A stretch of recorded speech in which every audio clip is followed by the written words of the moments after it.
Shalom. I'll turn it up a little bit. Just a little bit. Can y'all hear back there? A little bit. Shalom, can y'all hear? Okay, that's good.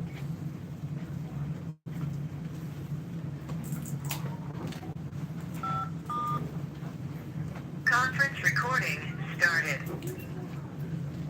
All right, Israel. Most High in Christ bless everybody. Most High in Christ bless you too. All right, so like we said, I said, we're going to start today's lesson about Purim. So the whole objective is to get out in front of Purim so that we can have a good understanding on what it is, so when that day and that time come, the only thing that be left will be physically celebrating it, commemorating it, feasting, and the whole 9 yards.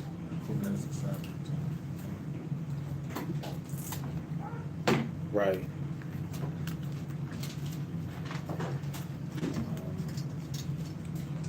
Right. And also I said that today we would prove that those 2 days are Sabbath days.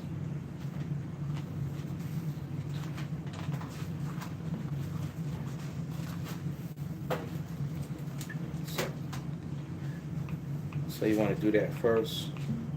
We can prove that those 2 days are Sabbath days even before we even start.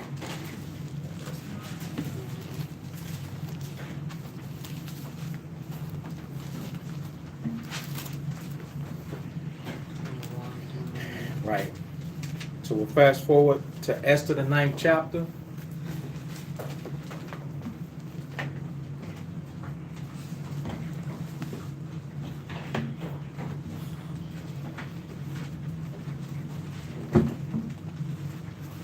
Esther chapter 9 in the Bible. And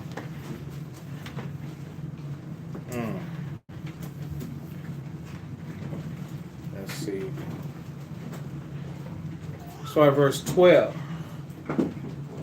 Esther 9 and 12. This is the book of Esther, chapter 9 and verse 12. And the king said unto Esther the queen, The Jews have slain and destroyed 500 men in Shushan the palace, and the 10 sons of Haman. What have they done in the rest of the king's provinces? Right. So Israel went on a slaughter spree, retaliating against their avengers. Go ahead. Now that what is thy petition? Now what is thy petition? And it shall be granted thee. Or what is thy request further, and it shall be done. Go ahead. Then said Esther, If it please the king, let it be granted to the Jews which are in Shushan to do tomorrow also according unto this day's decree, and let Haman's 10 sons be hanged upon the gallows. Right. So the one that started it all, she wanted to hang them. See what type of sister she was? A lot of people, they trying to forgive the heathens. Oh, forgive them, and you, God blessing them. God bless you. And I ain't gonna do you like you did me, and this, that, and the third. This was a warrior, this sister here. So she said, okay. He said, what have you done? You killed all these people in these provinces. Only God knows what else you've done in the rest of the king provinces. What else is there to be done? She said, well, hang him. Hang him and his sons. So, see, this is the sister, Esther, Hadassah. So, sisters, you got to tie your shoes up really tight. You got to gird your mind around the truth. And you got to be ready to be militant-minded and soldier and have the capacity to understand that Israel is at a war, man. You're in a war. We don't have physical weapons, but our warfare, man, is the same. We can't save people. We have to put these people away, man. That's how our foreparents were. Don't go cleaving to these nations. You're going to be destroyed. Go ahead. Verse 14. And the king commanded it so to be done. And he commanded it so to be done. Okay? And the decree was given at Shushan, and they hanged Haman's 10 sons. Go ahead. For the Jews that were in Shushan gathered themselves together on the 14th day also of the month Adar, and slew 300 men at Shushan. But on the prey they laid not their hand. But the other Jews that were in the king's provinces gathered themselves together, and stood for their lives. And they stood for their lives. So they had worked together, not against each other. So they wasn't greedy after the things that were laying around. Okay, go ahead. And had rest from their enemies, and slew of their foes 70 and 5,000. That's a lot of people. 75,000 people. Now, I understand it might be hard to fathom this, or hard to see or believe this. But that would mean wave after wave after wave after wave kept coming. Wave after wave kept coming. And the Most High was with them. So the only way that you're going to be able to survive such a wave of people that's coming to destroy you, because the decree was set for them to kill you. So they wasn't coming shaking their hands. They wasn't coming doing none of it. They was coming trying to kill you. And these people had prepared to defend for their life. So when we tell you to get yourself together, get your mind together, get your mind right, what do you think we tell you to do? You can survive these waves, and regardless of how many people, this was 75,000 people that came. They wasn't counting. They was trying to survive. What's up, Brother David Shalom? What's up, Marty? 75,000. They laid not their hands on the spoil. So they wasn't greedy, trying to loot at the same time. Verse 17. On the 13th day of the month Adar, and on the 14th day of the same rested day, and made it a day of feasting and gladness. But the Jews that were at Shushan assembled together on the 13 days thereof. So now, check this twist out, because we're going to learn about this place, Shushan. The Jews that were at Shushan, they came together on the 13th day thereof. Go ahead. And on the 14th thereof, and on the 15th day of the same. So now, check this out. On the same, go ahead. They rested. They rested. Now, I've been in this truth long enough. We used to do triple Sabbaths. When we started first reading this, we had triple Sabbaths. The 13th, 14th, and the 15th day. We did triple Sabbaths. That's quite a long time. Not to buy or sell. Because every day there is some form of necessity to where you're trying to do something. Go ahead. And made it a day of feasting and gladness. Verse 19. Therefore the Jews of the villages that dwelt in the unwalled towns made the 14th day of the month Adar a day of gladness and feasting, and a good day, and of sending portions one to another. So now, here's the decree that seemed, okay, this comes from the Most High. Because this is something that Israel that was in the palace had did. And we read verse 18. But let's listen to what Mordecai, whom the Most High, used. Read verse 20.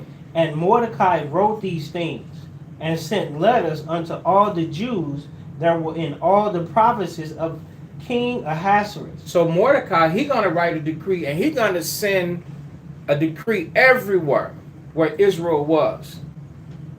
Everywhere, because at this time, Israel was in a Persian and a Mede captivity, believe it or not. So everywhere that King Ahasuerus had control, Mordecai is going to write this letter. And this letter is the seal on what Israel is to do. Go ahead.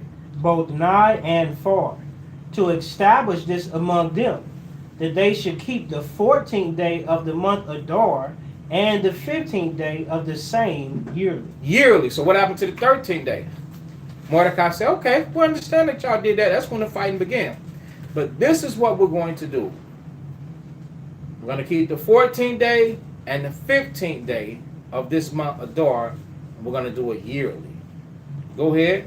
Verse 22. As the days wherein the Jews rested from their enemies, and the month which is turned unto them for sorrow to joy, and from mourning into a good day, that they should make them days of feasting and joy, and of sending portions one to another. So they would make them days of feasting, days of joy, sending portions one to another. Say, for instance, somebody can come out, then you take them a plate.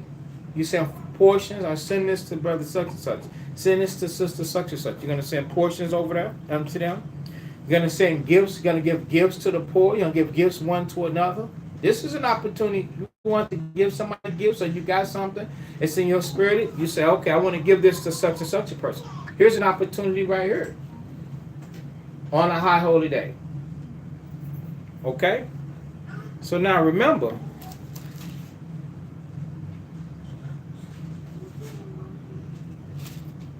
go ahead. I'm sorry. Verse 23. And the Jews undertook to do as they had begun. And the Jews undertook as they had begun. Okay? So,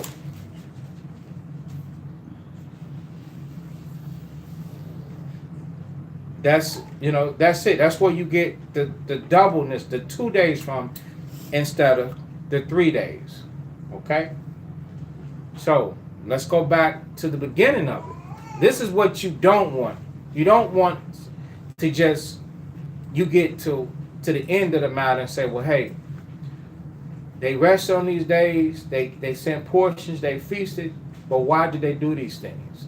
So we're going to start all the way from the beginning. We're going to rewind this, go to the beginning and get some understanding on why did Israel keep this day and what is this about.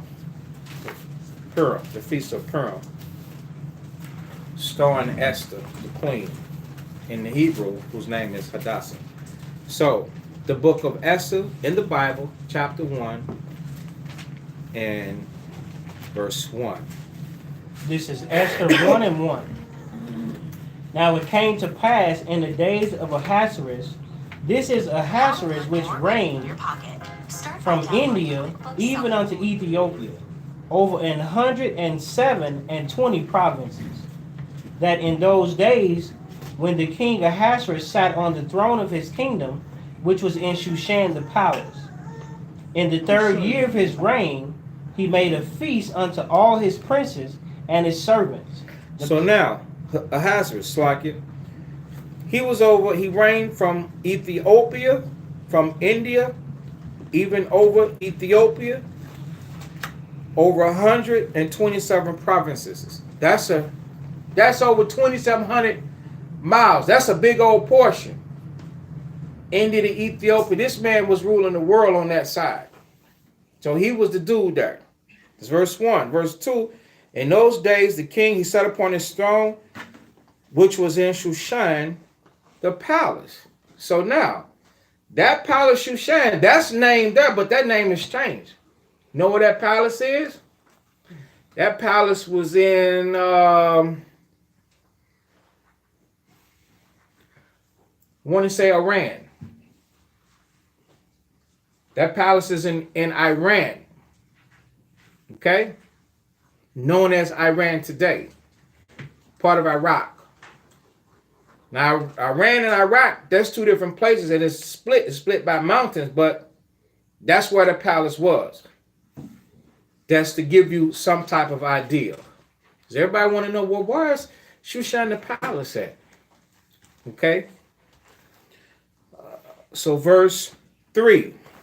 In the 3rd year of his reign, he made a feast unto all his princes and his servants, the power of Persia and Media, the nobles and princes of the provinces being before him, when he showed the riches of his glorious kingdom and the honor of his excellent majesty many days, even 180 days. So now think about this. He said in the 3rd year of his reign, he made a feast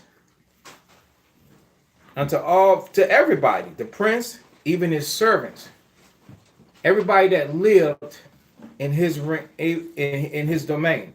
He made a feast unto them. Then it tells you, when it says the power of Persia and Mede, what is that really telling you? It's telling you about the wealth.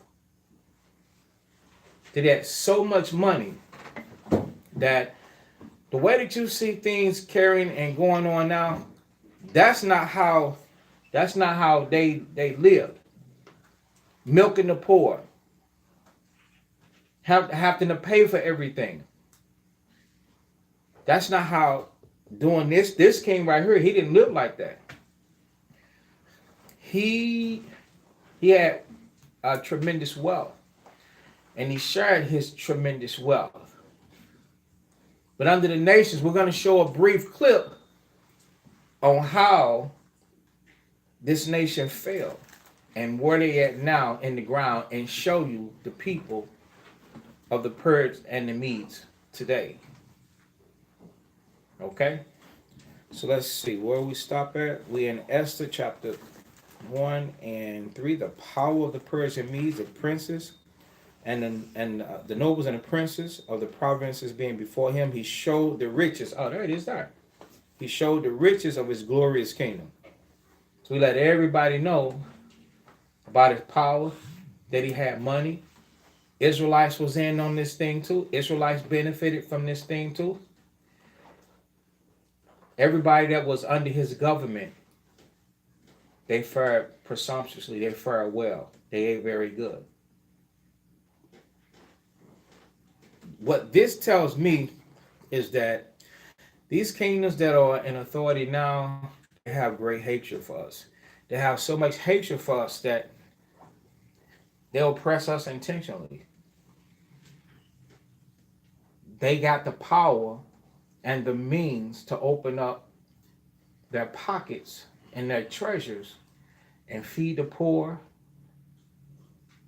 We should be very sad because this winter, the Father has brought through Arctic weathers, sub-zero weathers, negative weathers, temperatures below -0, and it froze people to death.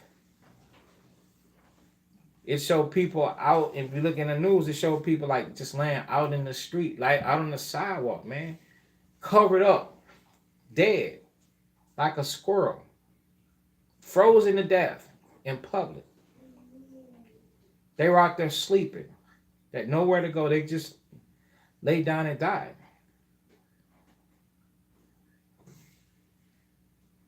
And yet, they would close their storehouses up. They would close their banks up, their wealth up, freeze money.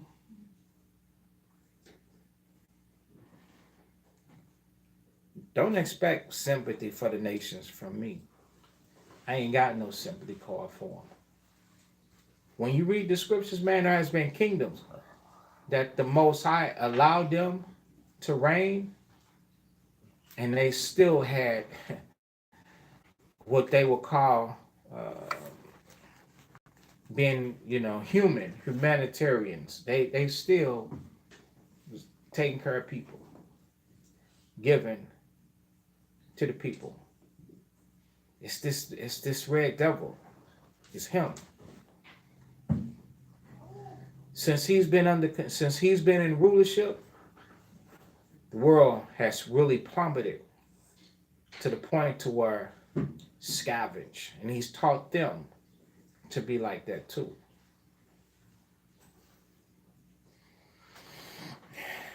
But these people, they went from riches to rags,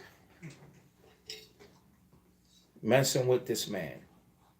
Verse 4, so we're at Esther chapter 1 and 4, when he showed the riches of his glorious kingdom and the honor of his excellent majesty many days, even 180 days. That's 180 days. That's like 6 months, right? Mm-hmm. Yep. That's 6 months. Yep. A whole half a year, they ate off the king. What could you do with a half a year's relief? Somebody else eating and feeding you good, man. Do you know we're so much in a bad, man, we're in a bad way so much. If somebody took care of us for 6 months like that, you know the amount, and you still got to go to work, come home, you still get paid, but because you're getting paid, you would take advantage of the opportunity and be like, no, we're gonna spend this, we're gonna go down there to the festivities. We're gonna eat. We're gonna drink down there. Know what you could save, man? Verse 5, read that. And when these days were expired, the king made a feast unto all the people that were present in Shushan the palace. So now, this was to the provinces. All the provinces that he had ruled over. For 6 months. But then after 6 months was over, then he decided to do something in his realm. Inside the palace. Go ahead. Both unto great and small. See, great and small. Not just the great. In this world, they only promotes the greatness. The small, you can't get in. To make sure you don't get in, they sell tickets to the dinner. $10,000 a ticket. $20,000 a ticket. Sell seats, and then you have to come in and, you have to be what they will call all snazzy. You got the tux on, you got the red carpet dress on. This society doesn't do that to you. Go ahead. 7 days. 7 days. He did it for 7 days. Read. In the court of the garden of the king's palace, where were white, green, and blue hangings fastened with cords of fine linen, and purple to silver rings and pillars of marble. The beds were of gold and silver, upon a pavement of red and blue and white and black marble. And they got them drink in vessels of gold. So the people, the small people, the great people, the small people, yeah, all the porters, they made sure that the people were drinking in vessels of gold. This man was showing his paper. He was showing his wealth. Go ahead. The vessels being diverse one from another. Right. So it wasn't like, when you go to some type of banquet or something, all the cups are the same. No. So that shows you that it wasn't an event set up to be catered to where it's going to be replica. Or give them all cups, paper cups, plastic cups. No, this obviously came out of this man's storehouse. All these different vessels. They were diverse one from another. Go ahead. And royal wine in abundance. Right, and royal wine in abundance, meaning the same type of wine that he would drink himself, that's the type of wine that he set out for all the people. Go ahead. According to the state of the king. According to the paper. You understand? According to the state, meaning his pocket. Go ahead. And the drinking was according to the law. And the drinking was according to the law. Meaning they wasn't there, drunk. Like you pull up in an American, because that's what Israel had an example of. You pull up to an American block party, some type of gathering, somebody puking, drunk, leaning on each other, public intoxication, public urination. No. This man was well ordered and structured. He's a man of another nation too. And all that drinking that was being done, it was according to the laws. Go ahead. None did compel, for so the king had appointed to all the officers of his house, that they should do according to every man's pleasure. Give anybody what they want. That's what that is. Give anybody and everybody what they want, as much as they want. So that nobody could lie. So let's show you these people today. Not so much as the good, but let's show you where they fail. Okay?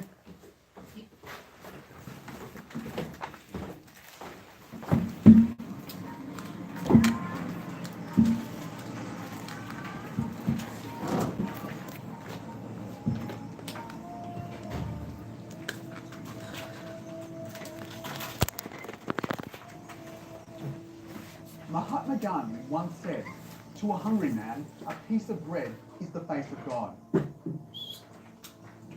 But in the country where he preached the policy, over 40% of children are malnourished. Where we have resources in terms of food, in terms of finances, it means there's something wrong, there's a negligence, there's a denial of rights. That's why it is a constitutional crime.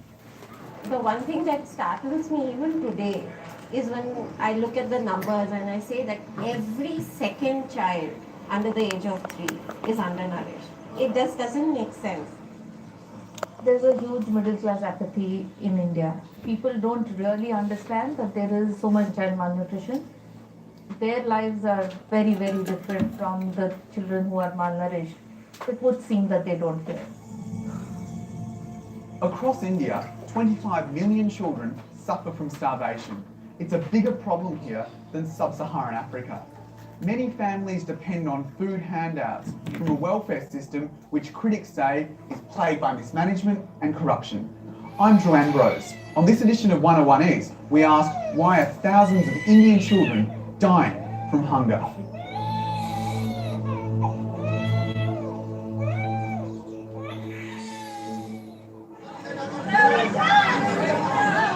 Hindu festivals in India are often a feeding frenzy.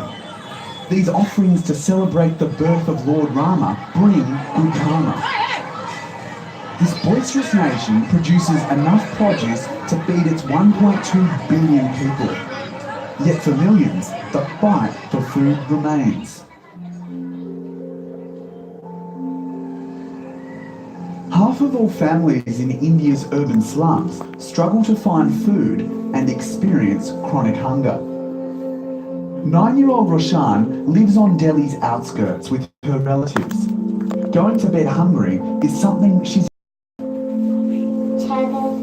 6 days I would eat, then the next 6 days I wouldn't eat at all. When I was small I would eat less because my stomach would burn whenever I ate. Roshan grew up on a daily diet of around 600 calories, eggs, chapatis, sometimes a glass of milk. A girl her age should be consuming 3 times that amount. She tells us this diet made her repeatedly sick, but for Roshan's family, paying rent was more of a pressing concern than her nutrition. I used to vomit, have a fever and a constant cold. I couldn't eat properly. I didn't always get admitted to the hospital or be seen by a doctor. I would just cry. UNICEF estimates that 1 in 3 of the world's malnourished children live in India. Unless the child is very severely malnourished and about to die, visibly it's not something that looks like illness, like a stunted child. The big problem in India is stunting. So if you look at a 4-year-old child who's stunted, it might just look like a healthy 2-year-old child, but does not look like the images you see from Africa where there is famine and where you have big bellies. If 80% of your children are stunted, then it just seems normal that that's the way they are. Every school morning, meals full of protein and calories are packed into pots, then carted from factories to classrooms across India. This is one way the government is trying to combat child malnutrition, through a midday meal scheme. It's the world's largest lunch program. By law, every Indian school student from ages 6 to 14 is entitled to a free hot meal. Development economist Ritika Kera says the program has been a great success. 140 million children are being fed every day, and that's pretty massive. The other thing with respect to the food schemes that are geared towards children is that they don't differentiate between rich and poor, and they're supposed to be for everyone. But the 50-year-old program is far from perfect. Roshan says she and other children don't eat the meals. School meals are not good because we find worms and insects in them, and those portions are not even replaced. We are made to eat what's served. If someone gets a worm or insect in their food and doesn't want to eat it, then he or she must show it to the teacher. But the teachers end up shouting at children for that. And that upsets the kids and they end up leaving school.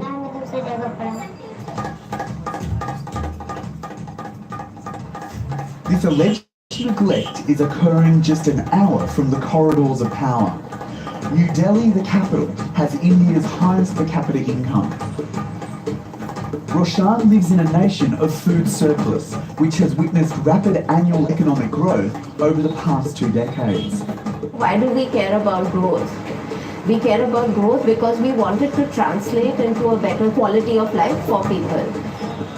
And on those things precisely, it's not done very well. Infant mortality rates are still very high.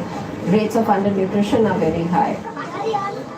Critics say serious rates of child starvation exist in India's booming cities because of a lack of accountability in government programs. We've fallen back on creating a strong welfare system right from the beginning.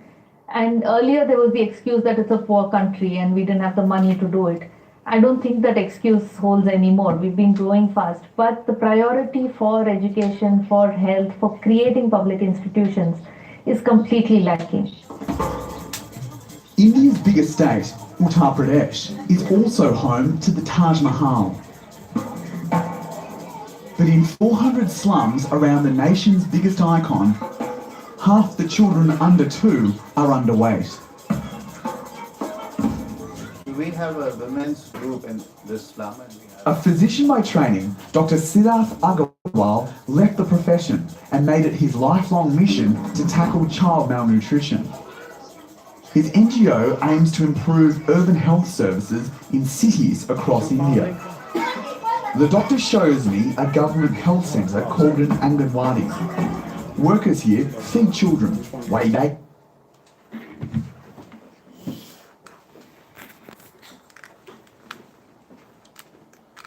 All right. Why do you think they fell in that condition? As they're 14.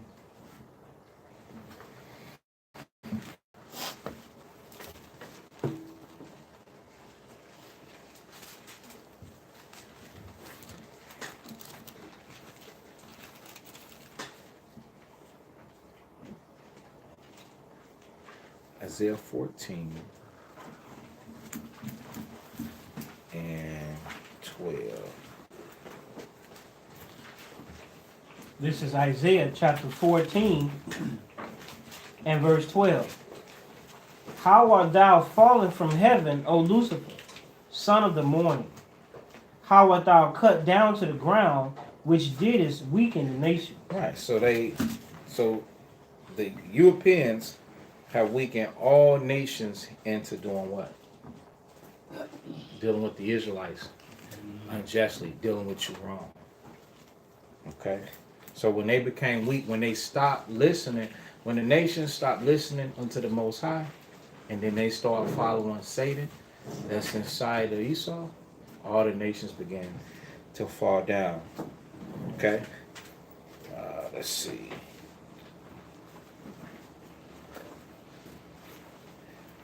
It's another one. Let's go to Revelations, chapter 17. And start at verse 1. This is Revelation 17 and 1.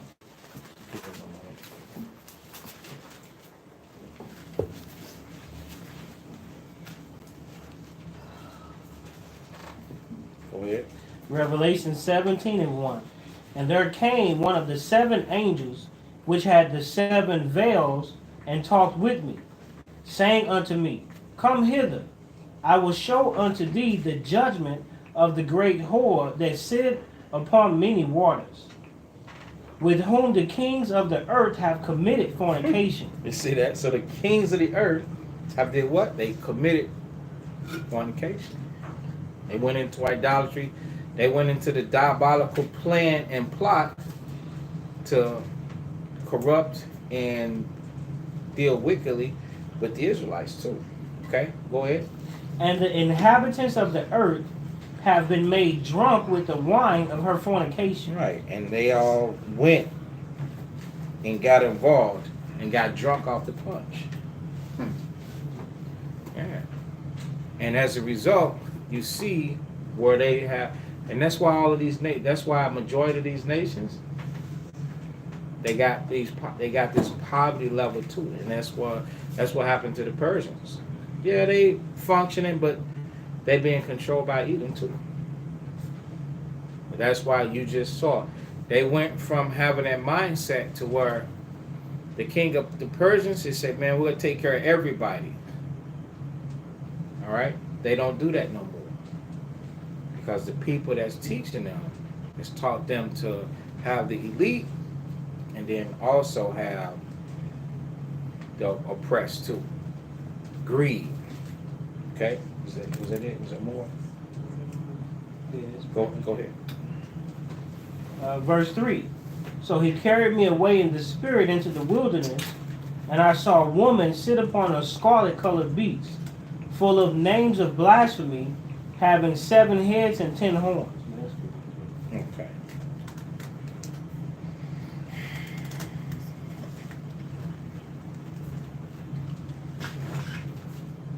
So let's go back. Go to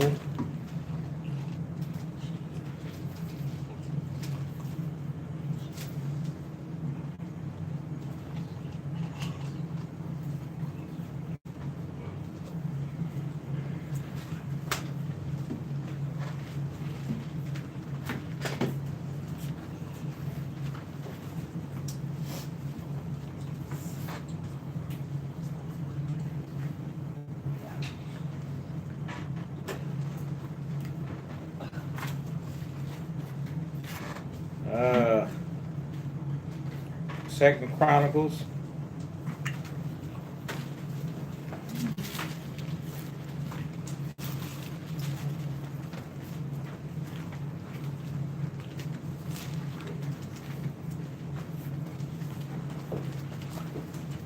Second Chronicles 36 and 23.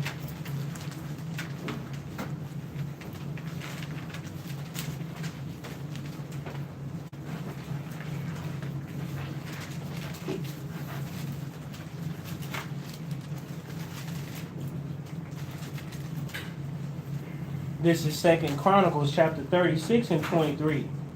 Thus said Cyrus, king of Persia, all the kingdoms of the earth hath the Lord God of heaven given me. So now, who was the Most High was dealing with these Persians, and at this point, Cyrus is king. He's the same people that we're looking at. It says the Most High has given him all the kingdoms of the earth. So if the Most High give you and make you responsible, give you charge of all the kingdoms, what do you think the Most High is going to do? He gonna expect you to deal right. So if you don't deal right, then you're gonna fall into poverty. You're gonna fall just like the Israelites have failed. So every king that has been set up, the Most High has set these kings up. And if you don't listen unto the Most High, then your kingdom is gonna fall. That's what's gonna happen to the Americas. You know what I'm saying? The kingdom of the Edomites, they're gonna fall. All kingdoms are gonna fall. Well, they're gonna fall regardless. But what helps them fall is wickedness. That's what helps them fall. And that's what happened to this kingdom that we're reading about. Okay?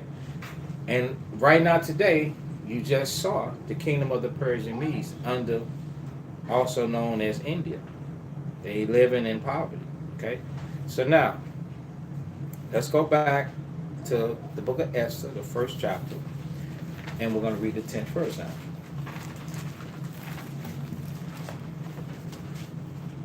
This is Esther chapter 1. Verse 9. Esther chapter 1, verse 9, right.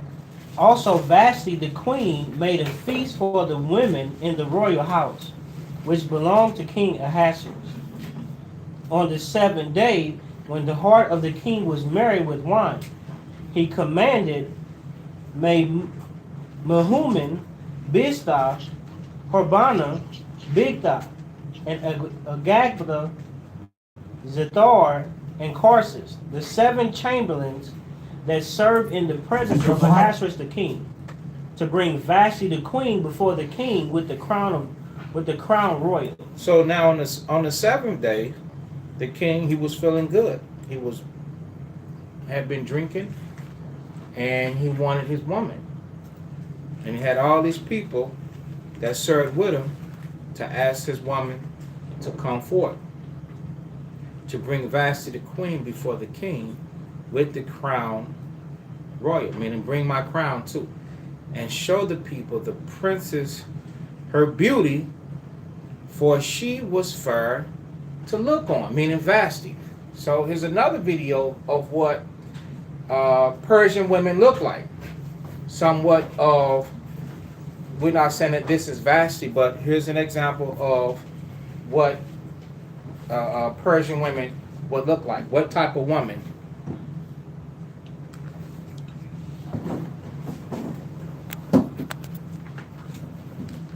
Ah, good little baby.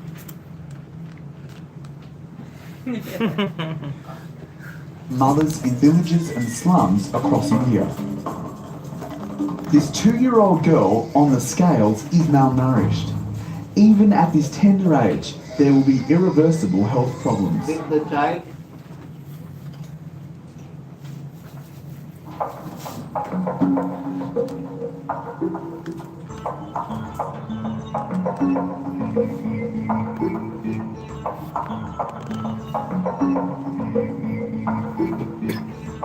This is just to help you identify with the people that you're reading about. So they were dark-skinned people.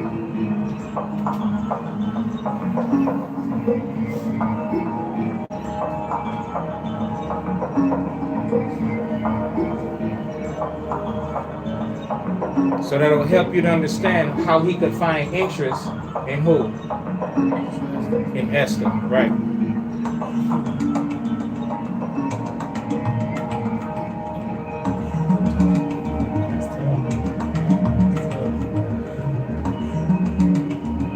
And these are Persian women. They're not Israelites. If your father is an Indian, you are an Israelite.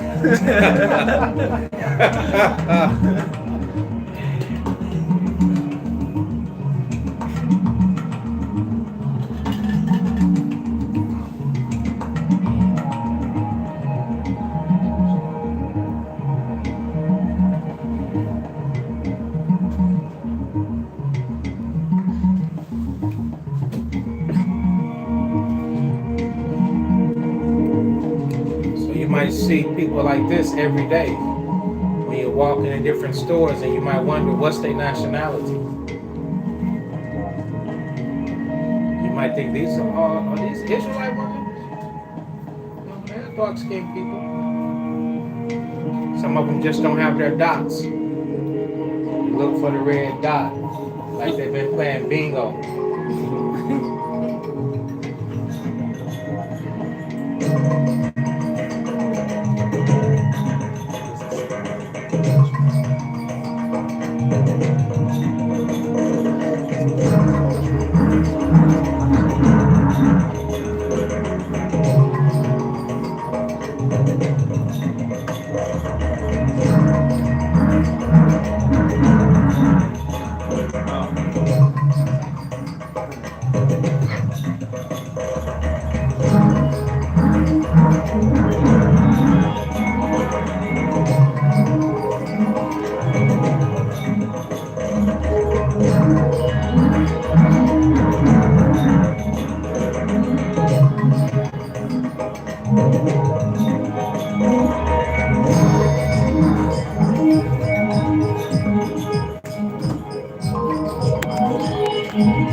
Different shades.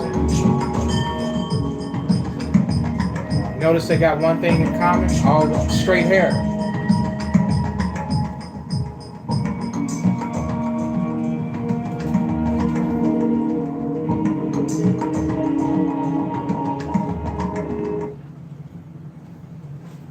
Okay, that's enough of that.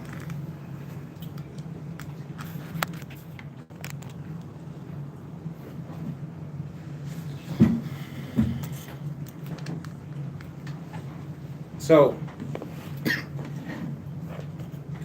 to bring Vashti, so in Esther chapter 1, verse 11, to bring Vashti the queen before the king, to show the people and princes of her beauty, for she was fair to look on. So obviously she was a very nice looking woman. And he had that into his mind. How do we know that? Because the Most High who knows the hearts of all men. Okay? Plus, that's something that no brother should be doing, though. Let me bring my woman for other people to look. Why? It promotes covetousness, not You gotta spit that stuff right out. Yes, sir. It promotes covetousness. Right? Yes, sir. Right. Lust creates a battle for a man. So that's not something that you would do intentionally. All right? Go ahead. Verse 12. But the queen Vashti refused to come at the king's commandment by his chamberlains. Therefore was the king very wroth. Right, so she was rebellious. So she might have been beautiful, but she was rebellious. Sisters, don't be stubborn. Don't be you cannot you can't be rebellious. Okay? Go ahead. And his anger burned in him. Then the king said to the wise men. Before you continue, so do we see how something as small as this one about the man calling the woman and her not showing up, what did that do? It vexed him. It made his anger burn within him. You can't think that this is a small thing.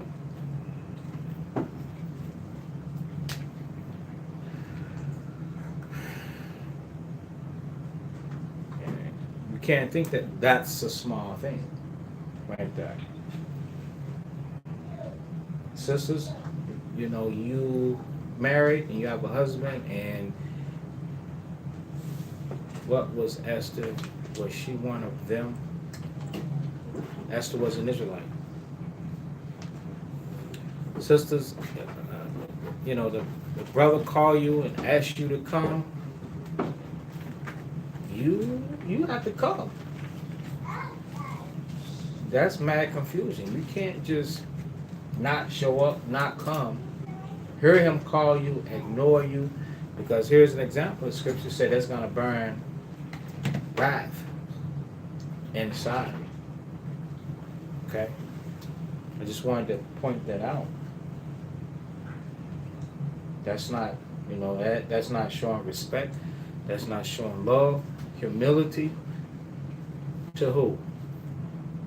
To the man, to their head. Okay, to the head, to the Most High. First and foremost, a lot of sisters are trying to please the man, but not knowing that the way that you actually please them by applying the scriptures. Just keep the commandments. All right, keep the commandments. Be subject unto the commandments. If you are subject unto the commandments, because what commandment tells the woman to be subject to the husband? Anybody?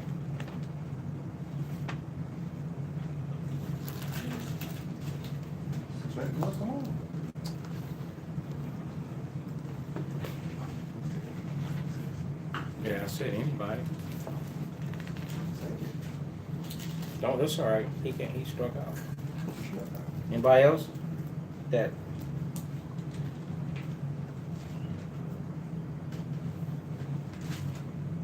Ephesians 5:22.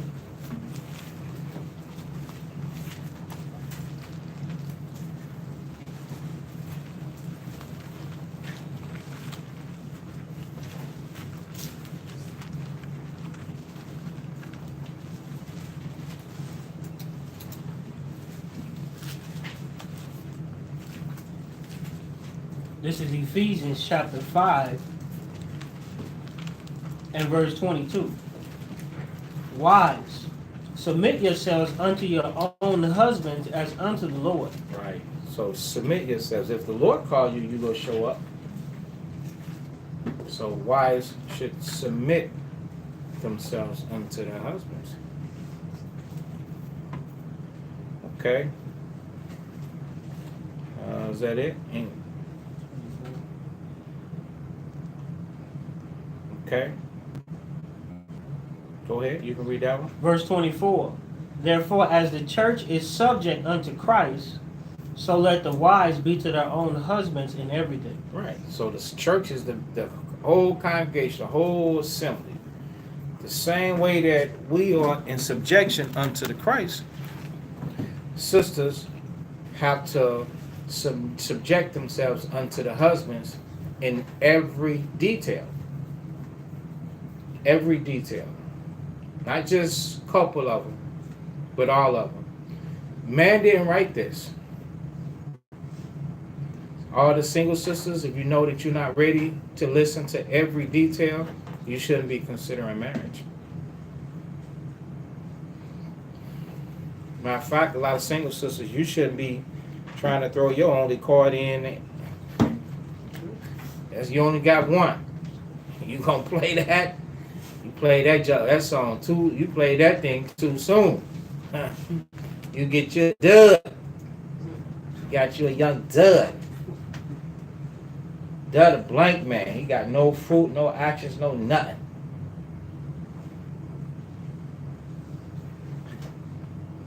When you do,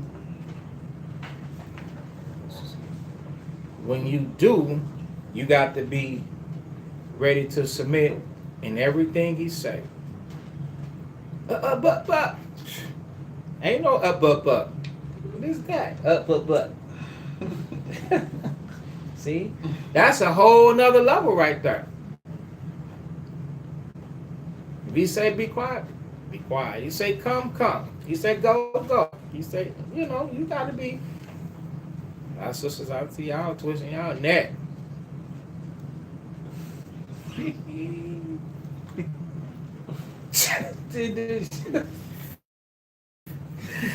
can't be like that. That hurt. That don't hurt y'all.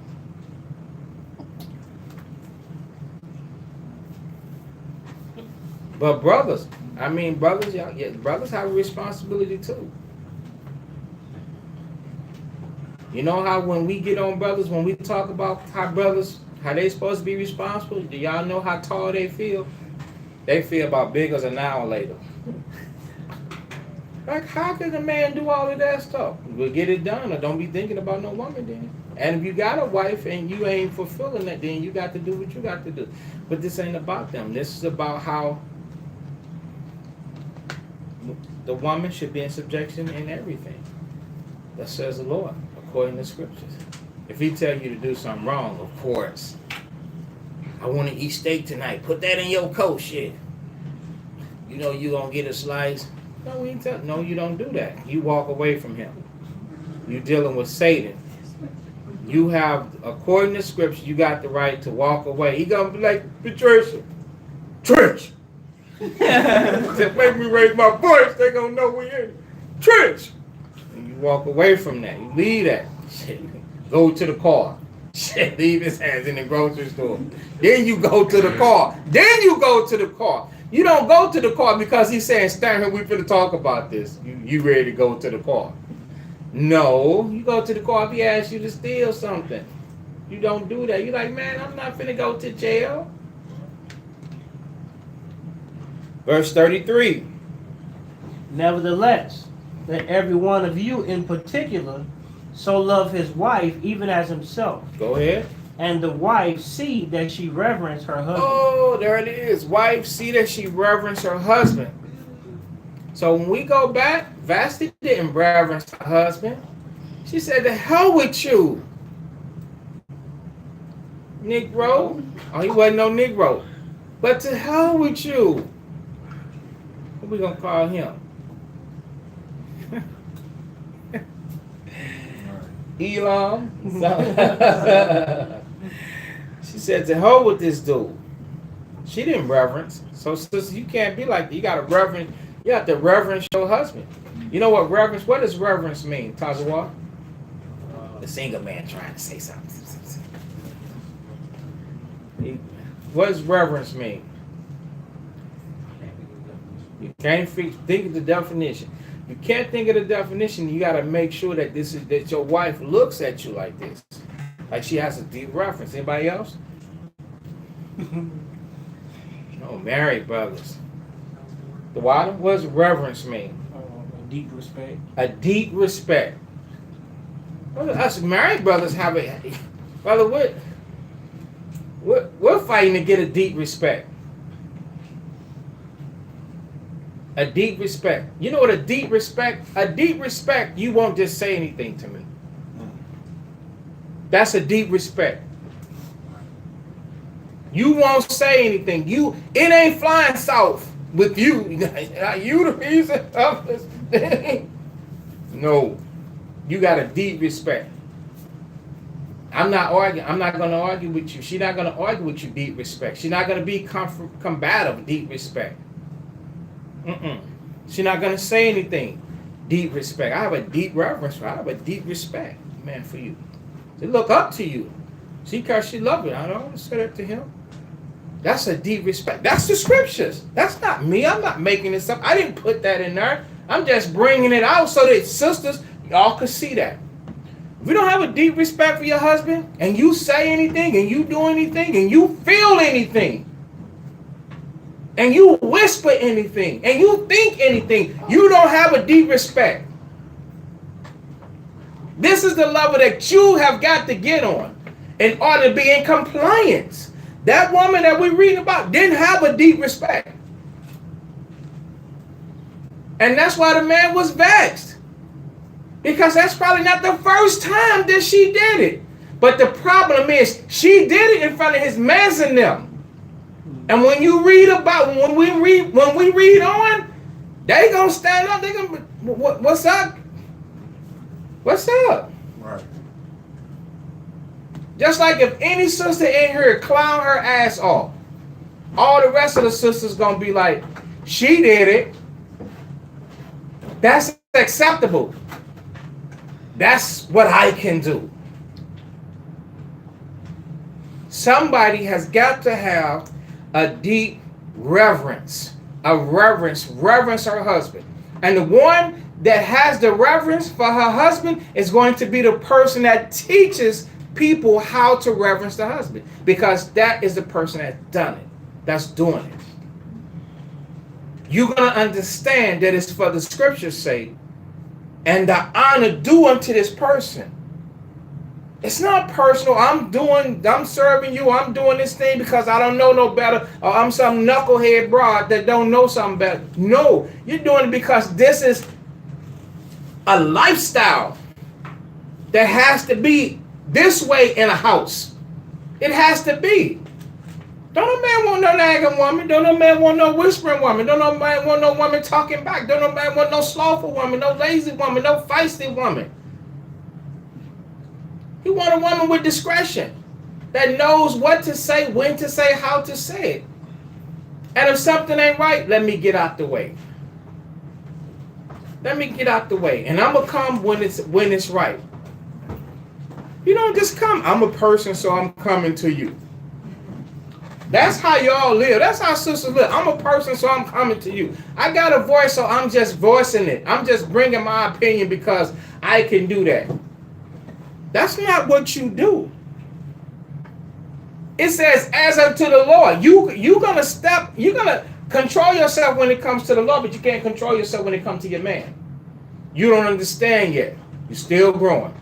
But that's okay. As long as you're alive, you have that opportunity. When you're gone, your attempts and efforts, there ain't no inquisition in the grave. Ain't no one inquiring on how to do it once you die. Once you die, it's over. You get your chance now, over and over and over, and it's going to continue to come over and over and over as long as you live. It's going to be misery, troubles, until you get it. When the scriptures say, and peace is sown in them that make peace, if you be a peacemaker by doing that, you will always have peace. You will always have peace. That's a good link. Let's grab that.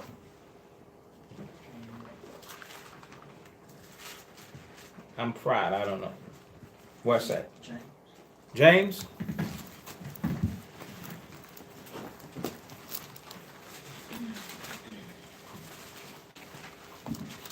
Peace is sown in them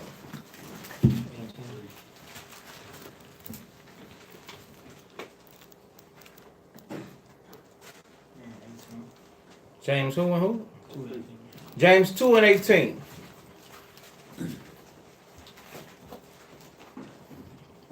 Three, I'm sorry. 3 and 18. James chapter 3.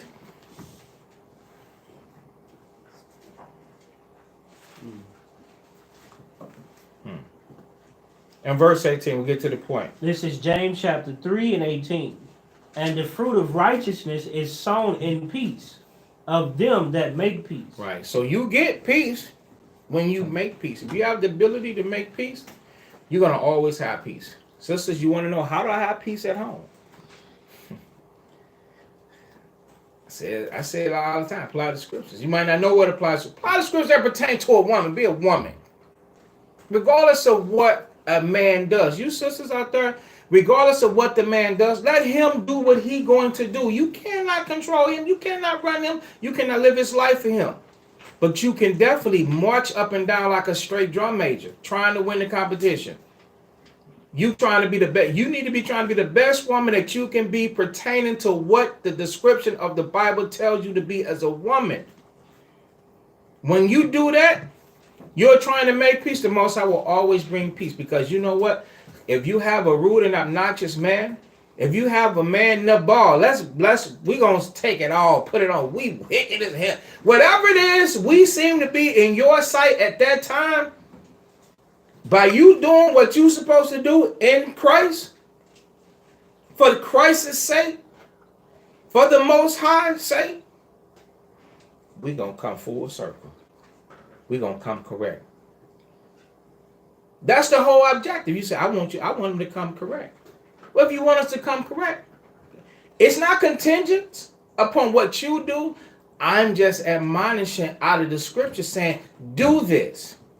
And in return, you're going to reap what you sow.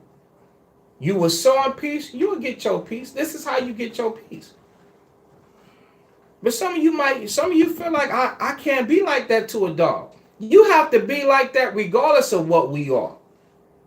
And if you don't see or understand that, you're going to lose your salvation. Because you're going to spend your life rendering evil for evil. Let's go back.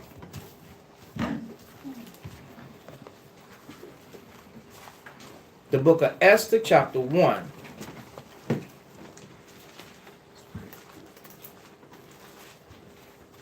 Verse 12. Read that again. Esther chapter 1 and 12. But the queen Vashti refused to come at the king's commandment by his chamberlains. Therefore was the king very wroth, and his anger burned in him. Then the king said to the wise men, which knew the times, for so was the king's manner toward all that knew law and judgment. And the next unto him was Karshena, Shethar, Admatha, Tarshish, Merez, Marsena, and Memucan, the 7 princes of Persia and Media, which saw the king's face, and which sat the first in the kingdom. So these were guys that he counseled with. Guys that he counseled with, guys that he built with, that he spent a lot of time. Remember, he was over the world at that time. And so these men were always there. So it's bringing this up for a reason. They saw his face all the time. He counseled with them. They ordered things according to laws. Obviously, he was a wise man. So they ordered things according to what the Most High showed him and what he was doing and what he was bringing forth. But they was always there to see his face. All right. Verse 15. What shall we do unto the queen Vashti according to the law? Because she had not performed the commandment of King Ahasuerus by the chamberlains. So who is saying this question? The king. The king. He's saying, what do you think we should do? What should I do? What do I do? Do you know that there are men? Do you know that there are men that sit in congregations now, that sit over congregations, that look in the faces of men but cannot control. That's his house. They cannot control his house. They cannot control his woman. But when it comes to controlling a woman or bringing or executing judgment, they let the woman do what she want to do because they love her.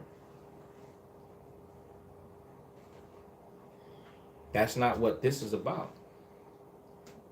It's going to show you what it's about. It's going to go more into detail. Go ahead. Verse 16. And Memucan answered before the king and the princes. Right. So now one of them speak up. Because he's like, what do we do? She did this thing. He was embarrassed. He was vexed. He was mad as hell. He had been drinking. He was mad. She didn't come.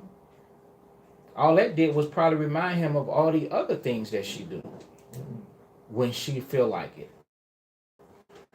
You don't know, man. You do what you want to do when you feel like it. What come to find out, this is the last day that this woman's going to have an opportunity to be rebellious. This is her last day, right here. She didn't know it though.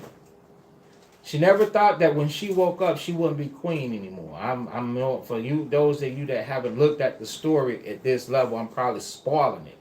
But I got to bring these things out so that we could, in our life, ponder our decision makings, because you don't know when is this the last time I get to sin?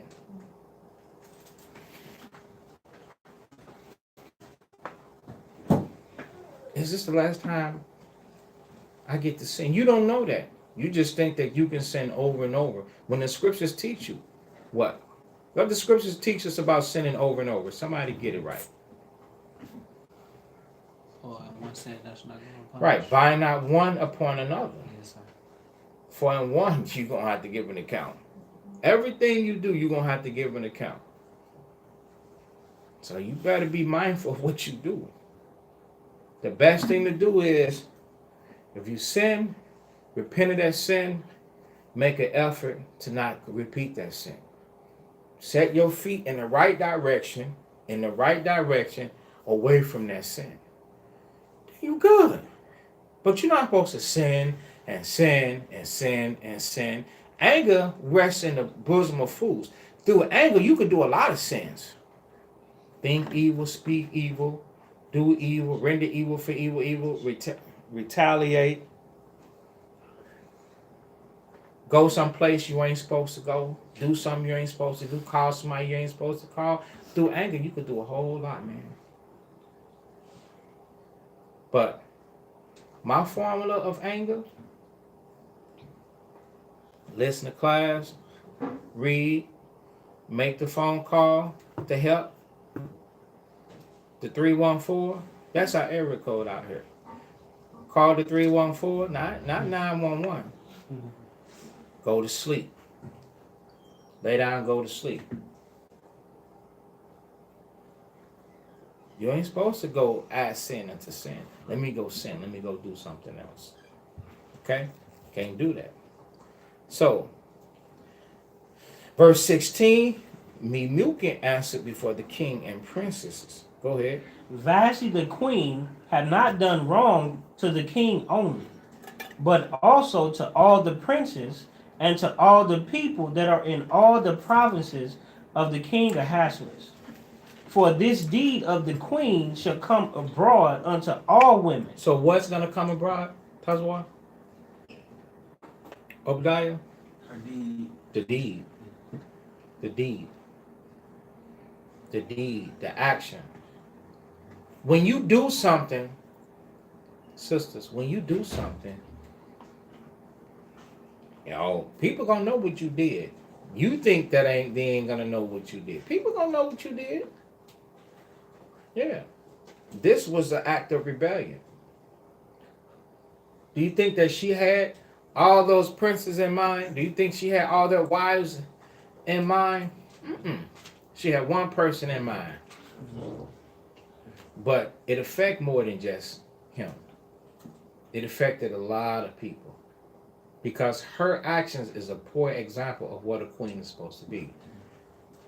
Is your action a poor example of what a queen's supposed to be? It shouldn't be. Not if you're keeping the commandments of the Most High. Go ahead.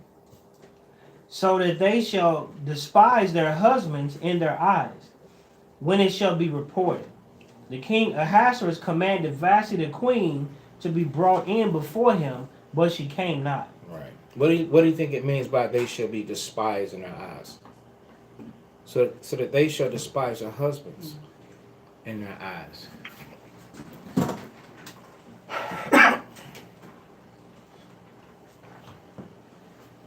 They shall despise their husbands. Okay, now Dre, you up. You've been itching. You said no.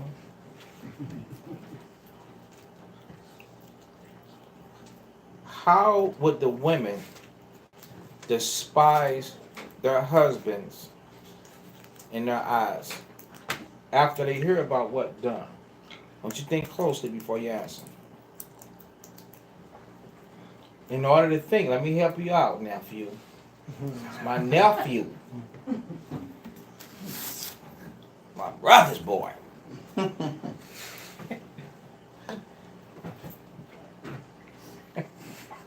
You gotta think into the household.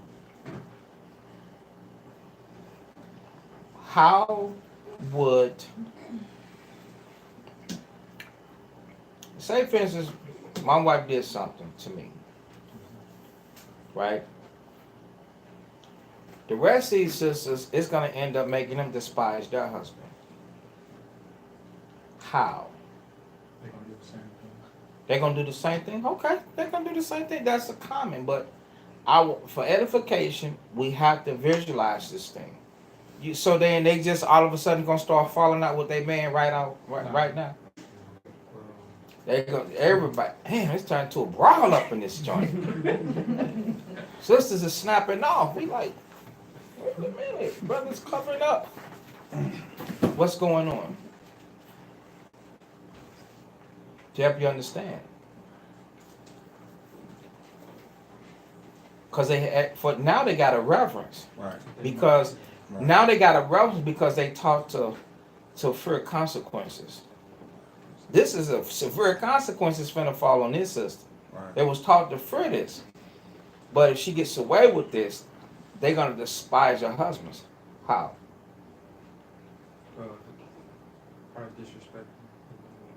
Disrespect them even more. They're gonna so all y'all start falling out with your husbands. Is that what's happening? No, it's not gonna happen right away, but Right. eventually. Say it with confidence. Well, it ain't gonna happen right away, but It's not gonna happen right away, but eventually they're gonna start disrespecting them. when? Probably, Not properly. well, Because they learned that deal. Once they see it and they hear of it, they learned it. Remember this. Always remember this. The stuff that we do and say gets into people's minds and it stays there. Right. You see a man come up back into the camp telling us everything we said to him? The stuff that we say, it stays in people's mind.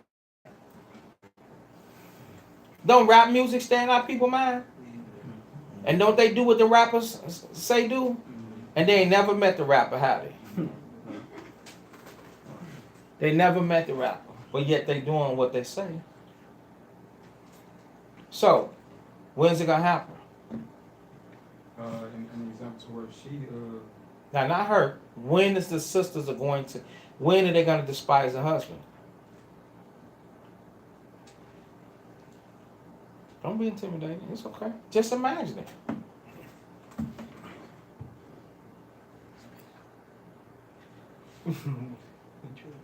Yeah. Yeah. when the husband asks the wife to do something she probably don't want to do. Right. When he asks her to do something that she don't want to do, when she feel funky, she gonna say, "Shit, I feel funky, shit. I ain't putting up with this. Not today." She gonna be like, "Not today." He gonna be like, "What this behavior? What is this?" All the time, what's in her mind? Vashti got away with it. Exactly. You understand? Kiara got away with it. It's gonna be like, hey, or such and such got away with it. She'll be at home trying that same crap. The very same thing. She'll be at home trying it. And Stone getting away with it if you ain't a strong man. That's why I tell you about you gotta be strong, man. Gotta put your foot down. Got to sit her down, say, now let's sit down, rap. What is this nonsense?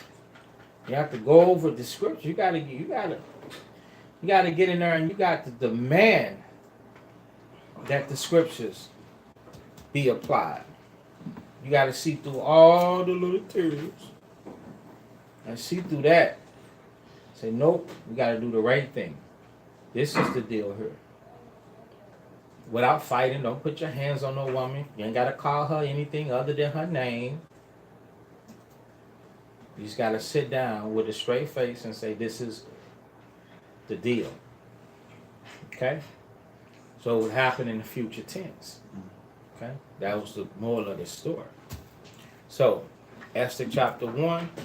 And believe it or not, a lot of people, they don't like to take time out to listen to this stuff and go through this. This is what keeps houses together. Okay? Esther chapter 1 and verse 18 now. Likewise shall the ladies of Persia and Media say this day unto all the king's princes, which have heard of the deed of the queen. Thus shall there arise too much contempt and wrath. So the houses will be out of order. When they have heard these matters, it'll be contempt and wrath. In every house, it'll be arguing, fussing, and fighting. So we need good, fruitful examples, even in Israel, to avoid this thing happening. Verse 19. If it please the king... See that? So it wasn't yet. It wasn't happening yet. They're making a suggestion. They're advising him. These are men that he counseled with. If it please the king, go ahead. Let there go a royal commandment from him, and let it be written among the laws of the Persians and Medes, that it be not altered, that Vashti come no more before the king Ahasuerus. So put away your woman. She can't come no more. Okay? Let's see. It's a precept for this. Not him putting her away, but the severe penalty of it. No, not him, but the penalty is so severe. So when you do something so severe,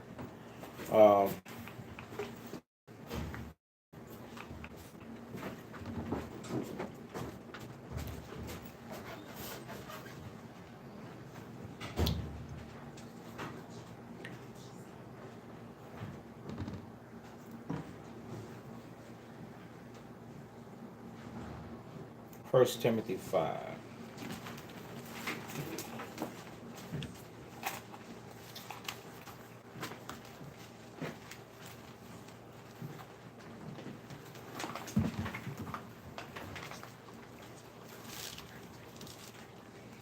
First Timothy 5 and 20. This is 1 Timothy chapter 5 and verse 20. Them that sin rebuke before all, that others may also fear. Right, that others might also fear. So the whole objective of doing it is to cause other people to instill that fear upon them, so that they do no such thing. They don't want to follow after that same example. Okay? That's it.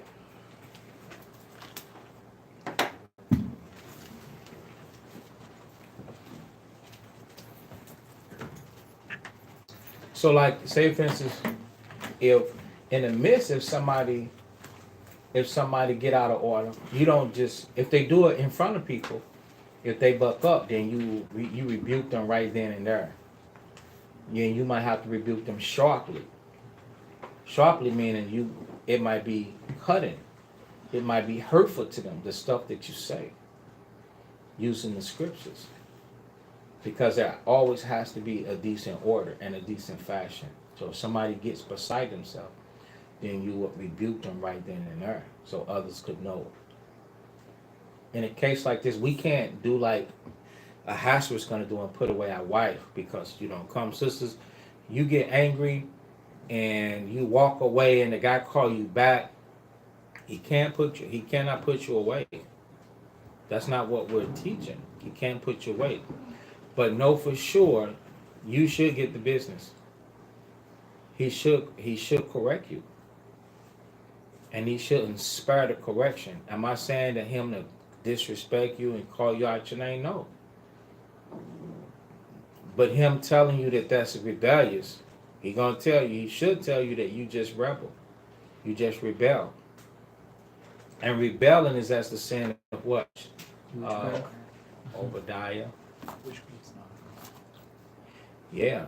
So now you into witchcraft? Do you have a broom and a pointed hat? And a black cape?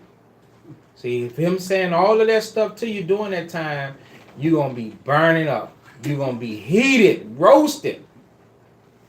You're going to be like, you extra. You got to put all of that in there? See, you was just a witch. You just did the witchcraft thing. You walked away, but he saw you ride on a broom. You went straight to the back. In the back, and into the other room. You on a broom. One with the straw bristles. The little straws. Right. But that's what rebelling is. That's equivalent to witchcraft. Because witches, they brew up the potion in your mind. Your little mind just churning. You're like, this nigga. Who he think he is? He be sinning too. He ain't keeping them things, laws, the way that he this, that. Your mind be churning and brewing and twisting and turning. Okay? So back to Esther chapter 1 and 19. If it please the king, let there go a royal commandment from him, and let it be written among the laws of the Persians and the Medes. Who's saying this, Obadiah? Priest. The who? Priest. Ain't no priest. The princess? Okay, so. Where is Yariel? Okay. So, if the princess is saying this, what they're saying is called what, Yariel?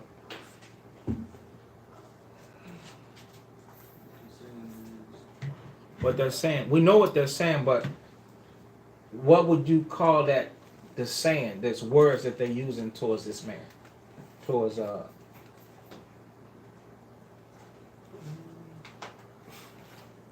Shy? He sat back like, don't call me. That's why I called him. You better know. What is it, Dre? Is it council? Counsel. Okay, so, wait a second now. The man is counseling the man, right? Sisters, if you going off and your brother and your husband's brothers know that you're going off, what is your husband's brothers doing? Counseling them. Coming up with ways on how to help correct you. Is that something that you would want? Think about it. I don't think that that's something that you would want.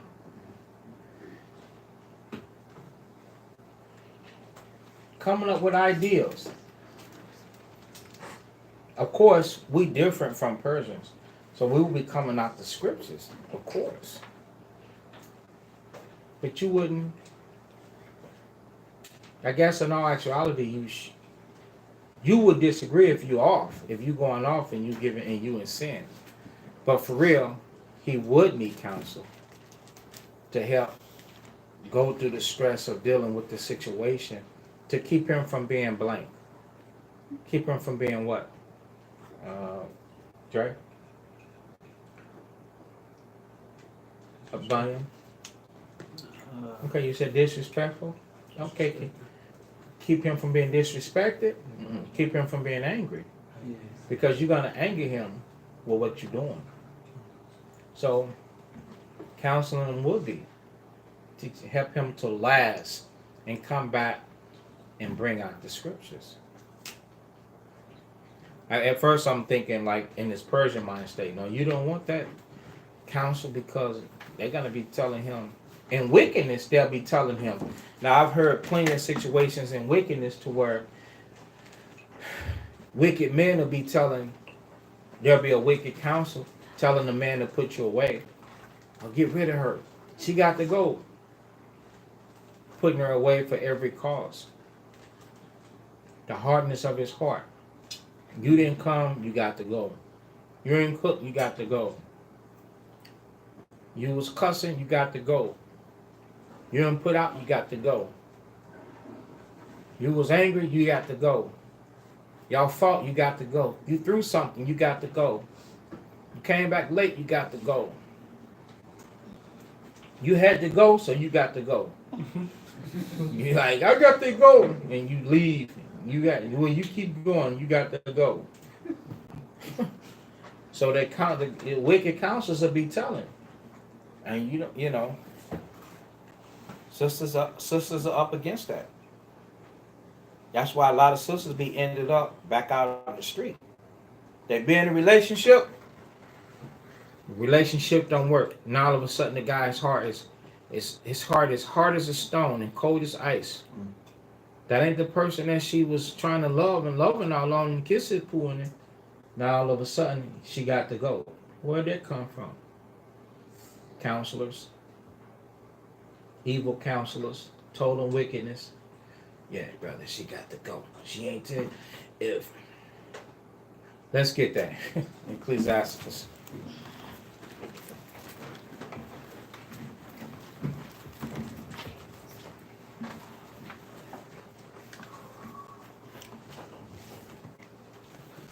Ecclesiastes 25 and 26.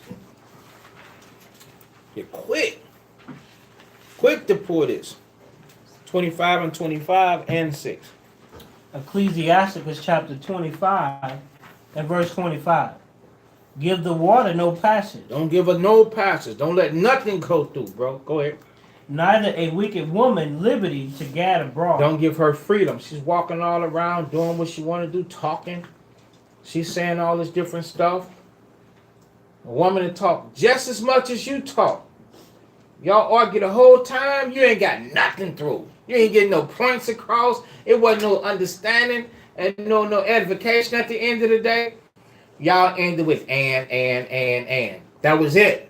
You ever get so mad, so caught up in a situation till y'all just exhaust each other and then y'all have to walk away.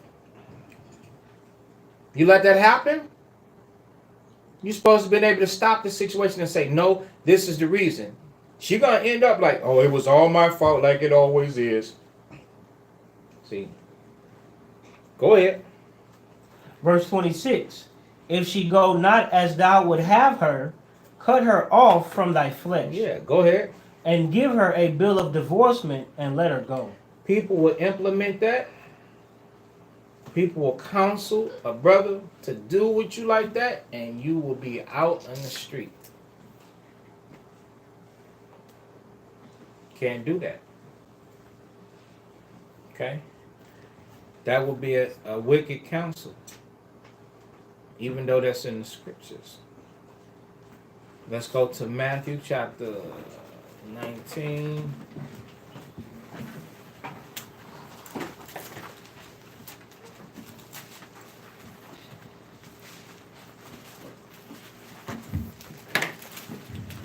Run across situations like that before.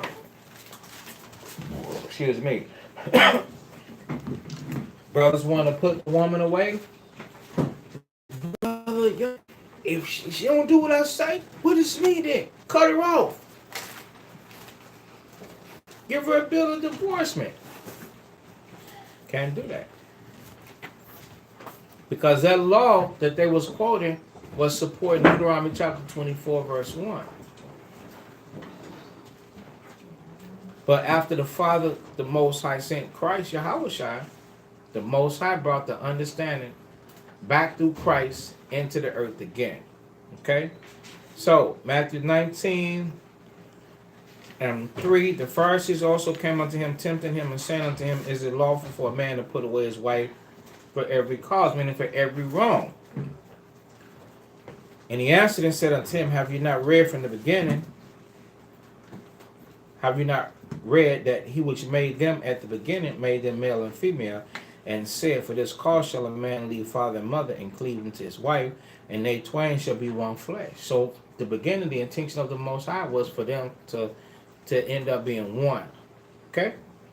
Now, wherefore they are no more twain, but one flesh. What therefore God have joined together, let not man put asunder. So that is the answer. They say unto him, why did Moses then command to give a writing of divorcement? That's what we just read in Ecclesiastes 25 and 26. Give her a bill of divorcement and send her packing and put her away. But he said unto them, Moses, because of the hardness of your hearts, suffered you to put away your wives, but from the beginning it was not so. And I say unto you, whosoever shall put away his wife, except it be for fornication. So, the woman walk away from you, you can't put her away.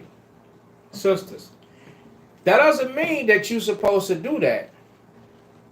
Because if you walk away from your husband, what does the Bible tell you? Your husband should be trying to bring out the scriptures. He that turneth away his ear from hearing the law, even his prayer shall be abomination. So, your prayer, you're going to end up being abominable. That's a filthy, wicked thing. By walking away from the brother, and he's trying to bring out the scriptures, he's trying to resolve things. His spirit and his zeal is amplified. That's okay. He can be amplified. Yours is amplified when you're over the children. I've been saying it for years. When a child is doing something wrong, and you gritting your teeth, you like, bring your that doesn't make you wrong.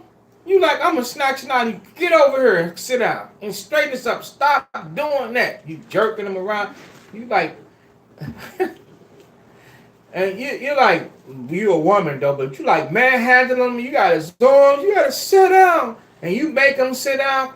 You still right. You still want to demon. I'm right in what I'm saying. You're not going to drive me crazy. You're not going to do this. You got to listen. You right the whole time. I'm with you. I feel you. He is bad. When you going to get him? So, but you don't want to be demonized when you go through that. You want to be acknowledged that, hey, man, I got a greater cause. And my cause, I'm trying to really tell him that he needs to sit down and shut up and stop breaking stuff. Well, let's put it on the brother now. Let's say he's not gritting his teeth. Let's say he's not putting his hands on you. But let's say he's amplified. Amplified meaning he's slightly using a tone like he's street teaching. That, you know, not some of the other street teachings, but some of our street teachings. He using this, but he's using it outer voice a little bit. You don't like that. Or he's showing you a facial countenance that you disapprove of. You're going to say that he's wrong. Remember, he's your head. Just like the Most High affirmed authority over the sons to the mothers. So you, in your authority and in your position, you don't want to be corrected and redirected and demonized. Why is it he has to be demonized? But you do that. That's because you don't want to be ruled over, and that is wrong. He is to rule over you. You know what rule is? Rules that straight have power and authority over. It's a law, Genesis 3:16. Him to rule over you.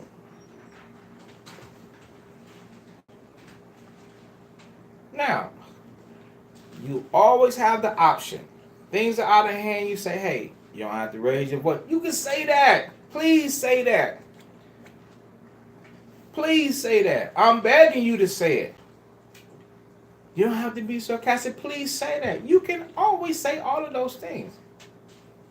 What I'm saying is when that zeal is coming in, trying to redirect and put things in order, don't demonize them. Just correct the situation. Have the reverence that the Bible tells you to have and say, hey, don't do that. I'm listening to you. I'm with you. Don't yell. You ain't got to yell. I apologize. Let's talk this, then, the third. You can go about all of those ways. All right? Because he cannot put you away. You will make him very disappointed. He will be upset. He will be mad. He's going to be mad. And he's going to accent his voice, his face, his hands, his body.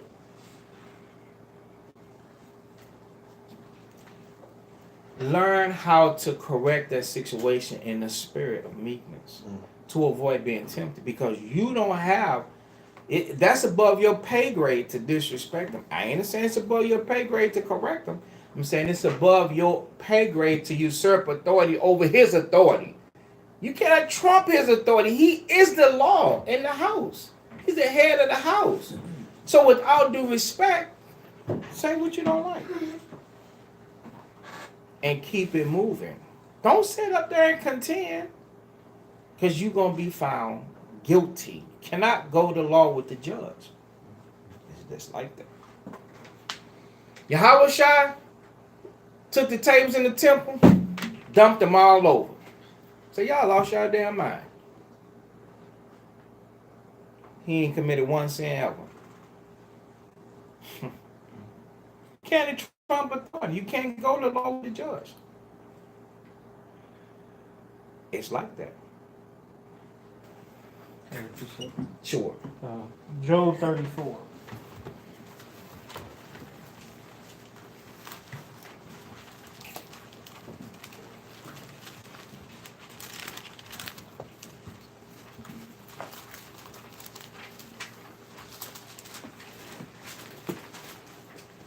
And it's kind of to help go along with like what the brother bringing out, because these situations do happen, and it ain't like the brother was saying. It ain't that he was wicked, that he did something wrong. It's just the way that it's happening. You know, a sister, she might not like it. You know, so this is Job 34:17. It says, "Shall even he that hated right govern? And without condemn him that is most just." So in a lot of cases, sisters, they forget that this is the same brother that was there when you asked for help.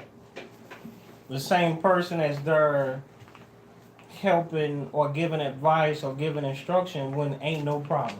Ain't no high tensions or anything, or it's just a normal conversation. You know what I'm saying? You accept that. We accept that. Verse 18, it says, "Is it fit to say to a king, thou art wicked?" So what the brother said is, it ain't accepted for you to be like, well, you can't say this like that.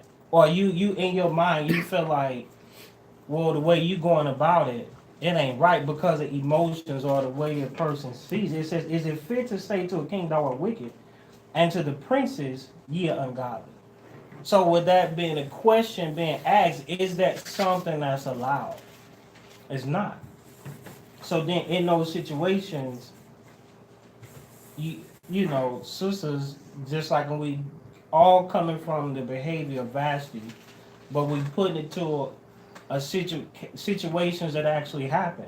It ain't something that can happen. You know what I'm saying? You can't feel like, you know, the husband's you wicked because you not listening to me, or you not letting me interject or allow this to be the way I want it to be. It ain't something that's supposed to happen. So that was All right. So we're gonna finish Matthew 19 and 9 and go back.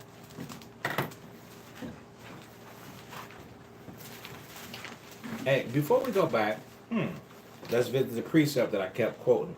It's in Ecclesiastes 8 and 14. Shalom. Yakanah.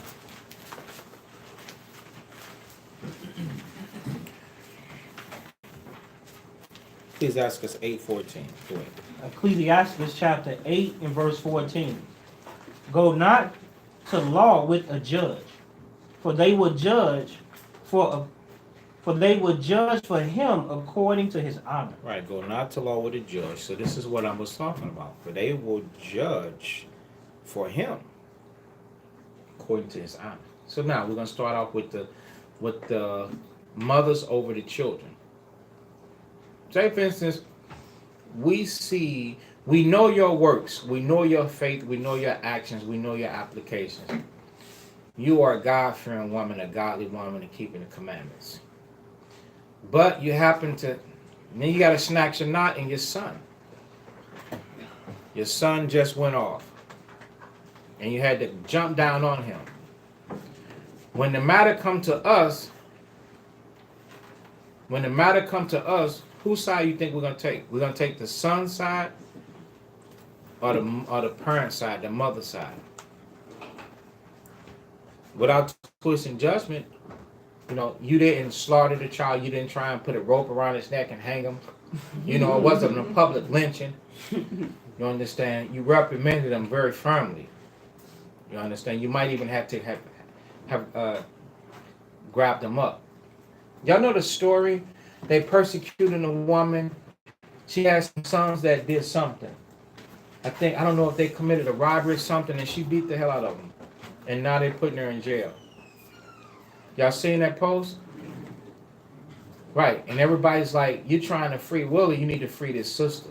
Because a lot of parents will go berserk, what they call ham, on their children when their children commit a crime. Because out of stupidity, a lot of these parents, believe it or not, are teaching these children right from wrong. And when they get into the they get into the wrong crowd, then they go and they do something wrong.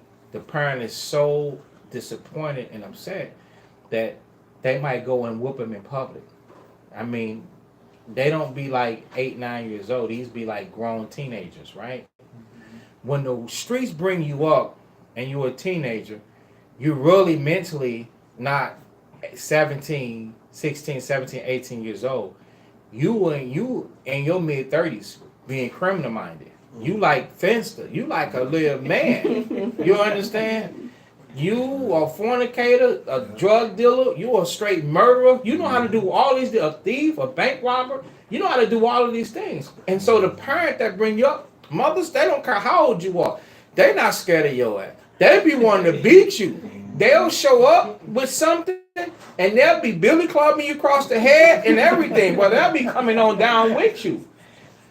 And when they get caught, the police are like, this is assault on them.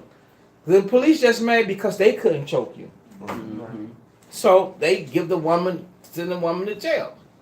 But no, it's not supposed to go like that. You're supposed to judge a righteous judgment. You're not supposed to call the good bad and the bad good. No, you're supposed to judge righteously with the mother. So now, in our case, in our laws, our statutes and commandments,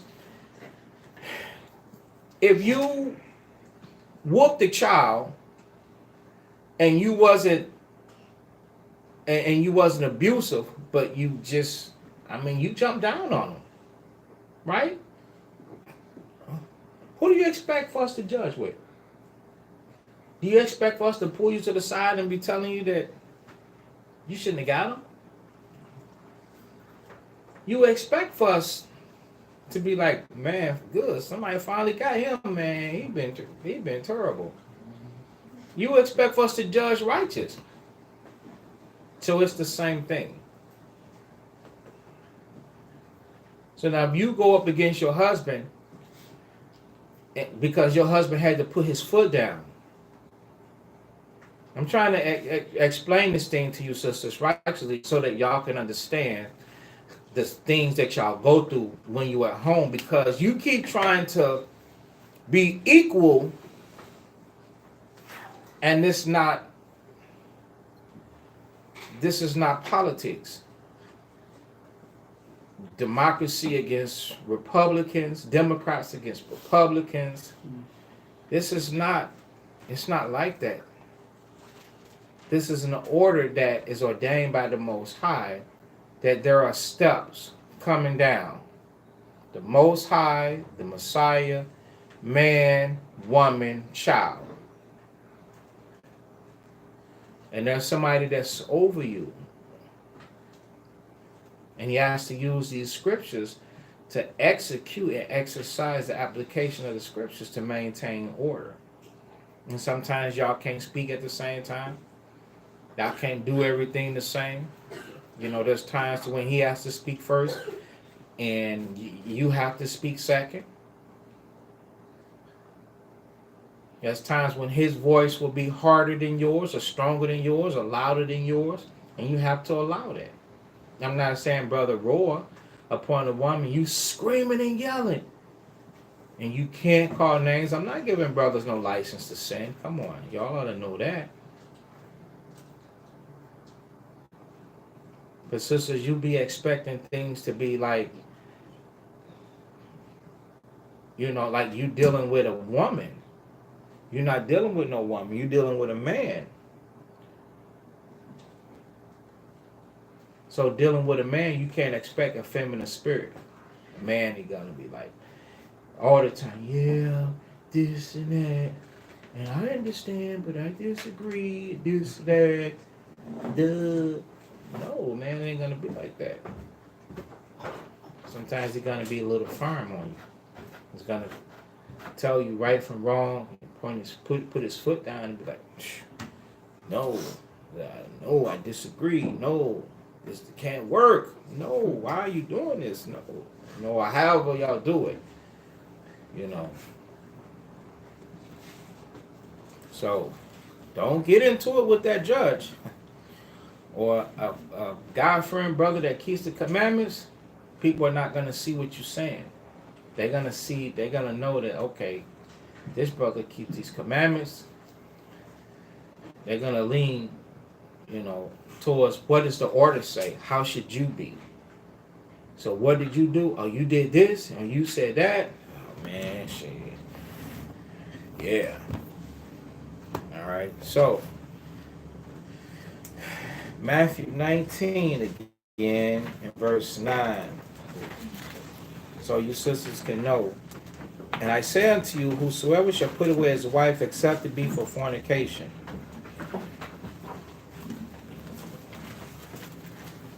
You got spiritual fornication and physical fornication.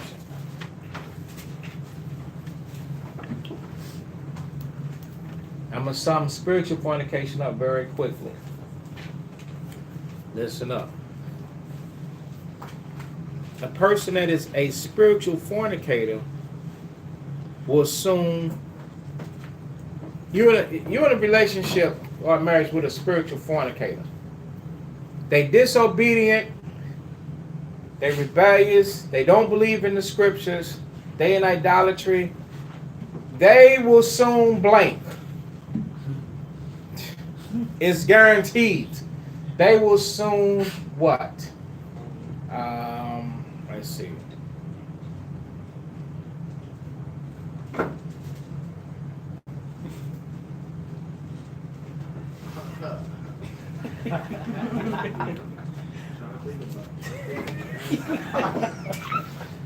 Hey, hold on, hey.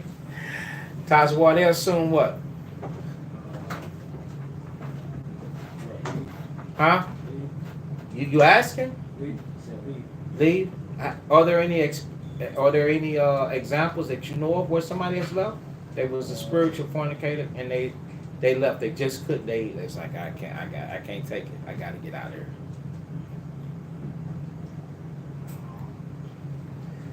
Yes, that's what happened. You said no. Yes, that's what happened with the last situation. Yeah, I mean, when you physically fornicate, You know what I'm saying? Before you physically fornicate, you spiritually gonna leave. Everybody understand that?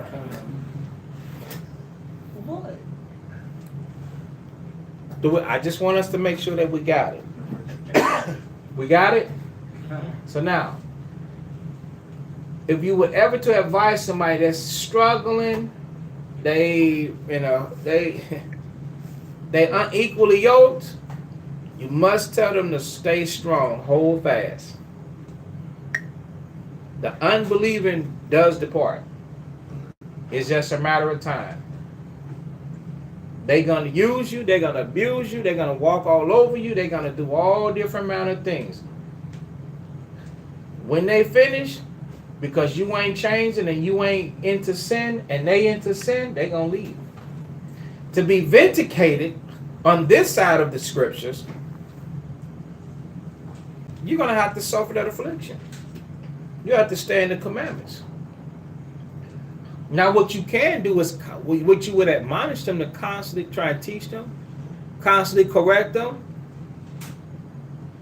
But for Christ's sake and the scriptures, what's written in first, we ain't gonna go there. What's written in 1 Corinthians 7? What knowest thou, O wife, whether thou can save thy husband or vice versa? So you'd be trying to honestly save him, right? But know for sure, because y'all are equally yoked, it ain't gonna last. It ain't gonna last. They'll leave. That's the only way you're gonna vindicate. That's dealing with the spiritual fornicating part. Everybody understand that? And somebody look, hey, don't stress me out. It's too hard. It's too simple. It's too simple. It's too simple. You can bring up 1,000 reasons on what if they did that. Okay, let them do it. What if they do it? What if they do it? Let them do it. You're trying to be vindicated. You got to suffer that. I feel sorry for you. I really do feel sorry for you. There's nothing you can do. Oh, he smokes all the time. He smokes weed. Nothing you can do it. Oh, he goes out to the club. It's nothing you can do. Nothing you can do. He'll eventually pack up and go. If he's stealing from you, stop him from stealing. Hide it. So he don't steal it. Stay correcting him. Stay correcting him. Pray for him. If the unbelieving depart, let him depart. Now, but I say unto whosoever shall put away his wife, except it be for fornication. That fornication is touching. If they touch, they immediately strike out. They immediately, that's it, guys. Young sisters, stay to yourselves. Keep your panties up and your skirt down. It can't be whores in Israel. A lot of young sisters, they get with somebody because they want intimacy. They searching for love, and then once they figure out that this dude ain't really who he panned out to be in the scriptures, now they ready to pack up and go. You can't be with nobody else. That's it. You can't be with nobody else on the face of the earth. It doesn't matter what camp you go to, what country you go to. David said if you go to the Isles of the Sea, you can go to Brazil. You can go to the islands of the sea and stay there. And nobody else knows you there but you. And find somebody to take you home. You still is whoring. The Most High is there. What if they are a believer and depart due to abuse? If they are a believer and depart due to abuse, an abuser is not a believer. Yeah. If a woman isn't a believer and she leaves because somebody is beating on her, if your life is on the line and somebody, yeah, you should leave. If somebody, that there goes. If somebody beating you and your life is on the line, literally, and you got to go, okay, you got to go. Outside of that, if somebody beating on you, you should call the cops. The Bible does say obey the powers that be. But some of you be scared to call the police. Hit me and see what I do. If I ain't got my thing, you know them old dudes, they keep a thing on them. If I ain't got the thing, I was just messing with y'all.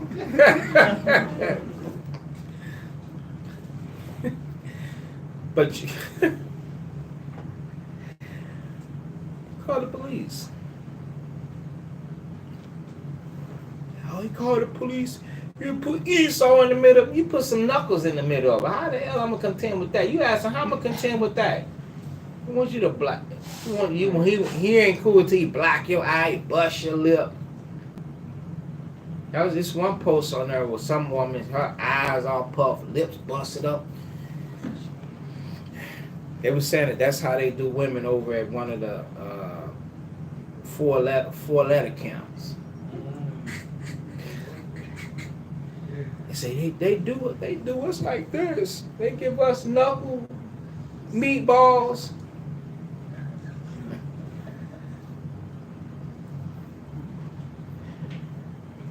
So sisters, I was saying, please, don't do it.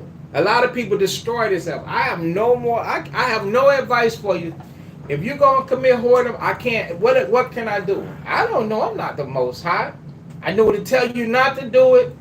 Oh, you was with this guy, and now you were with this guy, and you did this. And listen, my advice: don't be with nobody at this point. This is mad confusion. You don't know what you're doing. You still acting like you ain't got the book. That's what we did when we didn't have the book. We was everywhere. All trying to feel cool, trying to be like. I'm trying to have a good time. Did you enjoy the day? I had a real good time. Next thing you know, you end up kissing and hugging. It didn't start off like that, but it ended like that. Sisters, once you touch somebody, that's it. It's that serious. Husbands, love your wives. You understand? Teach them so that they don't want to commit that act of fornication. I've known supposed to be functioning families. They go into hardship. Woman end up in the street being touched by somebody else. Brothers, you can commit the same act too. Fornication. You ain't gonna never. I'm not hearing this teaching, but it's true. I don't want to hear that. Oh, this is another real. No, you a whore. You fornicated. You broke wedlock. Yeah, you broke wedlock. How many times y'all heard that? When somebody tell a man he broke wedlock. If they can't do it, you can't do it. Oh, well, man can have more than one wife. Can he have more than one? Can he have hoes? He can't have no hoes? Okay. Well, then you fornicated then.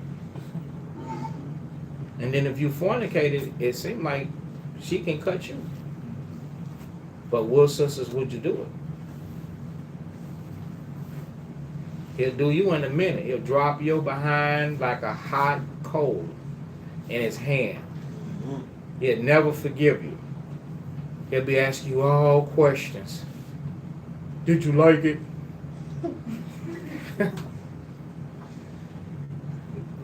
Where'd he kiss you? Where'd y'all go? He done with you, but he want to know all the grim. How many times was you with him? Did you meet his mother? You love him? I thought I had to go. Wickedness, there being the wickedness fight. But I thought I had to go. She wanted to get out, not knowing that that's the end of her life. The Most High is going to judge her. To avoid all of that, when you mad, the streets is no place for you. When you mad, the inbox, talking to somebody else, social media is nowhere for you. I told you the formula. Get into the scriptures. Study the scriptures, her class. call somebody stronger than you. Call somebody married, don't call somebody single. Or talk it over with the person. Say, I don't want no problem with you. I want to make this thing work. Sometimes you think you don't want to make it work, but you have to make it work, because it ain't nothing else. You can't. That's your shot. Your chances is over. Sometimes we still think that we don't have the book. You've been informed. You got the book now, so there ain't nothing else you can do. No place else you can go. So you got to deal with the hand that the Most High gave you. Christ said, and marry another. You can't be mad. You can't just give up on that person and marry somebody else. Committed adultery. So you're gonna be labeled as an adulteress, and an adulteress on adulteress. You can't inherit like that.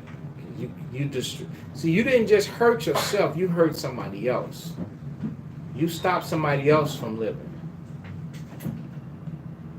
And whoso marrieth her, which is what put away, doth commit adultery. So say, for instance, if we'll just put this on a strange brother and sister, because it said whoso marrieth her, which is put away. So we got to make the situation that the woman had to be put away. So this woman had to be put away because she lost interest at home and she went into the arms of somebody else, another fellow. As soon as that fella touches her, she commit the act of fornication. Tongue kissing. Fornication. Oh, he kissed me. That's fornication. You rubbed them down. You just had to feel something foreign, something new. In the Old Testament, they would cut her hand off. So that's telling you that that's all. You can't even do that. Get you a field. You can't do that. Wives, what I suggest, wives. Now you single sisters, wives, touch your husbands. Because everybody wants that touchy thing. Touch your husbands. That's who you touch. Husbands, touch your wives. They want to be touched, you want to touch. That'll keep your mind from wondering, like, do I want to touch somebody else? What is it like to be touched? This, that, and the third. Do that thing.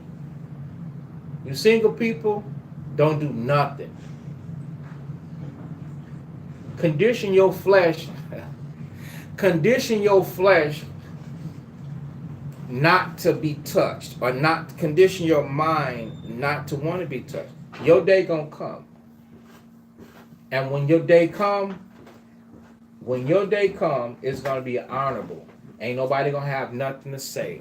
And everybody gonna celebrate with you. Do it right. Long time for I know for a few of you. Long time. Be patient. The Most High's got his eyes on you. That's true. But, so a woman should go out, she get a kiss, that's it. Something so simple. You thought it was innocent. Whoso married her, so now somebody else gonna hook up and be serious, because the last guy, he got the one side of the story, treated her wrong, this, that, and the third, so on and so forth. So the next guy come around and marry her, which is put away, which the other guy didn't work out with the other guy, doth commit adultery. So the woman is causing this guy to commit adultery. The woman is living in adultery. Now this guy is committing the act of adultery. Because technically, he's with somebody else's what? Wife. Adultery is forgiven when we're ignorant. We're ignorant. We don't know no better. We don't know this. So once we know this, we learn this, we repent, we have a clean slate. Now we're no adulterer. We understand. We have a clean slate. So we have this book in front of us. We have acknowledgement of what's right and what's wrong, what's adultery, what's not adultery. And having that acknowledgement, we have to live like it for the rest of our life. Not just this amount of time, but forever. We're in the covenant of the Lord. we're in the second covenant now. We're in that agreement, so we got to live accordingly. We can't break that or act or let me get a do-over. Let me get a do-over. You can't do that. The Father himself said it's good. He understood it's good that man should not be alone. So you brothers that's alone, trust. The Most High will give you a wife. Continue to get yourself together, not just blowing smoke to you. Sisters, the Most High, there is princes all throughout Israel. He knows. There are knights on shining armors. Pull up a new car, fresh looking. You're gonna be cheesing. I want to see the single people happy. I don't want to see y'all jacked up. Y'all made the wrong decision. You have to walk away. I see people oftentimes walk away because they can't take this. They can't take this because we intense. This intensity, man. This is intense. This conversation. So, man, I can't. I'm in sin, man. I can't do that. I got to have what I got to have. So they walk. They turn back. You turn back from Yahweh. You ain't turn back from me. You don't got to be afraid of me. So, we'll finish the first chapter of Esther, and then that'll be it for tonight. So, Esther chapter 1. So they finna put Vashti away for being wicked, but not coming. Esther 1:19. Go ahead. If it please the king, let there go a royal commandment from him, and let it be written among the laws of the Persians and the Medes, that it be not altered, that Vashti come no more before the king Ahasuerus, and let the king give her royal estate unto another that is better than she. See that? Let it happen. You know, somebody else that's better than this one. The Most High. You don't want the Most High to take you down, take His spirit away from you, walk your way, and now all of a sudden, you know, somebody else is in your place. Don't do that. Don't put yourself in a situation to where you're dealing in sin and the Father take His spirit away from you. Because of what?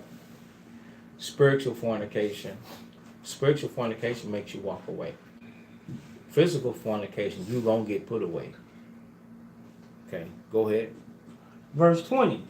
And when the king's decree, which he shall make, shall be published throughout all his empire, for it is great. For it is great. The man had a lot of places. Go ahead. All the wives shall give to their husbands honor. Right.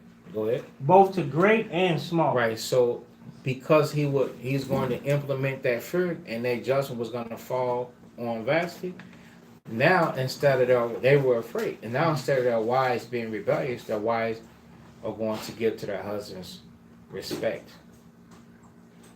When the husband will call them, they're going to respectfully come. They're going to be submissive. Okay, so as wives is submissive, husbands is what? If wives is submissive to husbands, husbands is what to wives?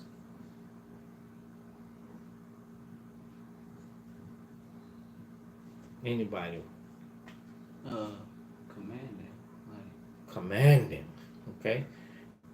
Commanding. Anybody else? Go ahead. Submissive. Okay. Submissive. Submitting one to another. Okay. Right. Somebody said merciful. Okay. Right. So you're going to submit. So this is what I was thinking. Okay.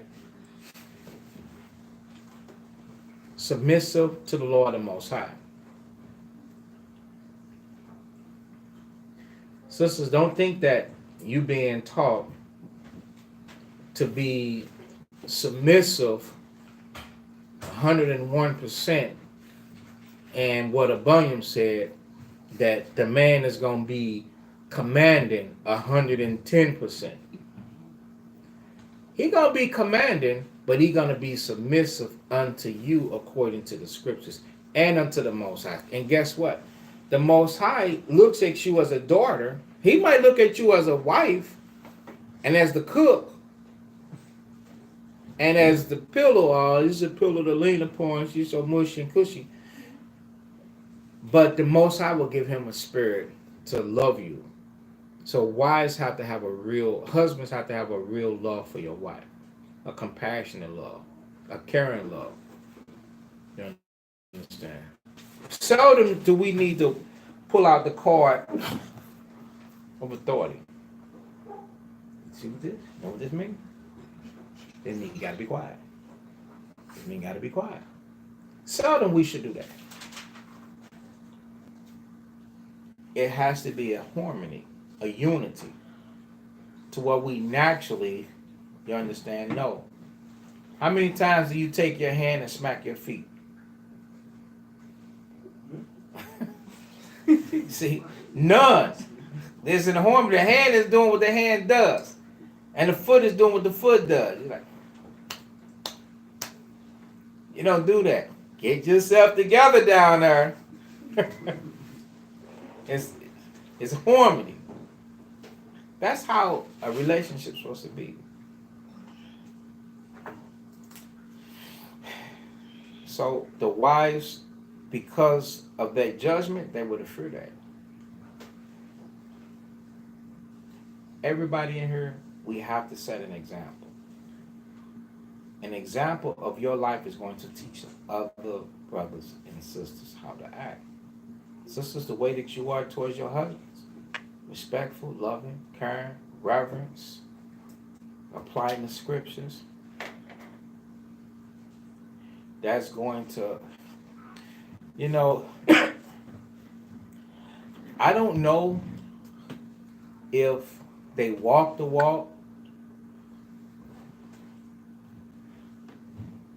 I think they have to learn to walk the walk. And I'm gonna speak that I saw the video of that one sister that makes the songs. She makes the garments too, I believe. Can't think of her name. Ain't gonna say no names. But she had a level of respect in word. I don't know about her deed. She had a level of respect for her husband, calling him Lord, and the way that she spoke of him and spoke about him, it showed a level of respect that she had. Not because that she called him Lord, but it was how she used it. It's like she understood it. Anybody else see that video? So you know what I'm talking about? Mm-hmm. Didn't it like she understood it, huh? It's like she separated herself. It's like her actions towards this brother.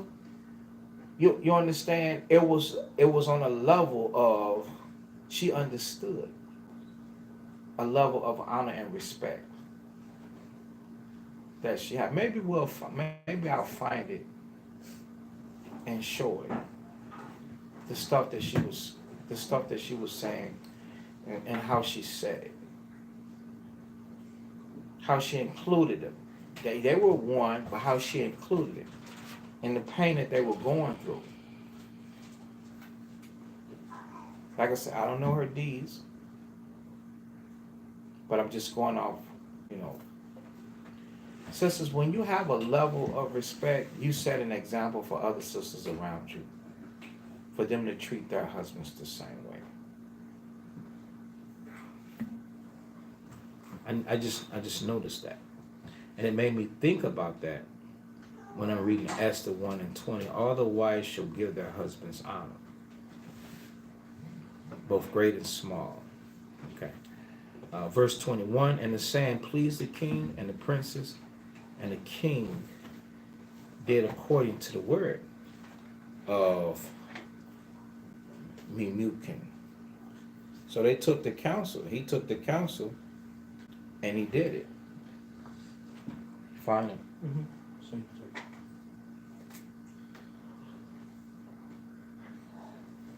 Is it, you send it to Regular message.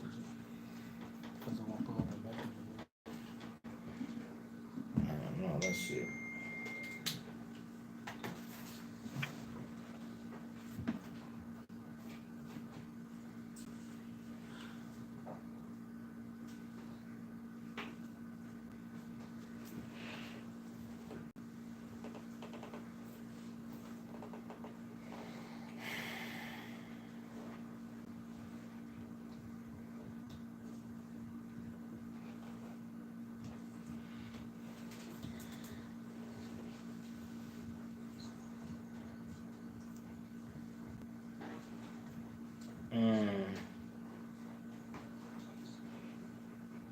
Is that Apple TV plugged up? Yes, it is.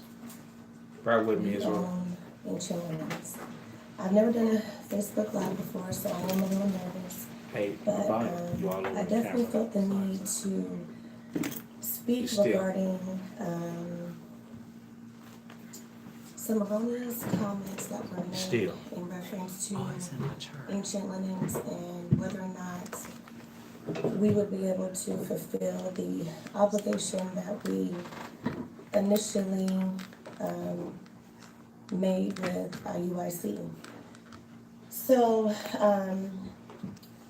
basically, the past 2.5 years, my Lord and I, in conjunction with Bishop and I, we have had the opportunity to create garments for IUIC. Basically, the past 2.5 years, my Lord and I, in conjunction with Bishop and I, we have had the opportunity to create garments for IUIC. It's been a tremendous experience. It's been an honor, and we really have appreciated this opportunity given to us by IUIC, the leadership at IUIC. It's also been a huge sacrifice. We have had extremely amount of sacrifices that were made in order to produce the garments that you all have seen the past 2 years. We have had time away from our children. We have traveled extensively, and it has taken a toll on our families, our friends. Me personally, I homeschool my children, and it's taken a toll on that just to be able to get the garments produced efficiently and at the highest standard that we can offer. It takes time to be able to choose the fabrics. I personally start out months in advance in order to be able to choose the fabrics that you all have seen the past 2 years. As far as for the sisters are concerned, it's extremely important that y'all know that it's not something, and for the brothers, that it's not something that's like a fly by night. It's something that takes months and months to research and try to come up with something that everyone would love. To try to come up with something that the sisters will feel like princesses in.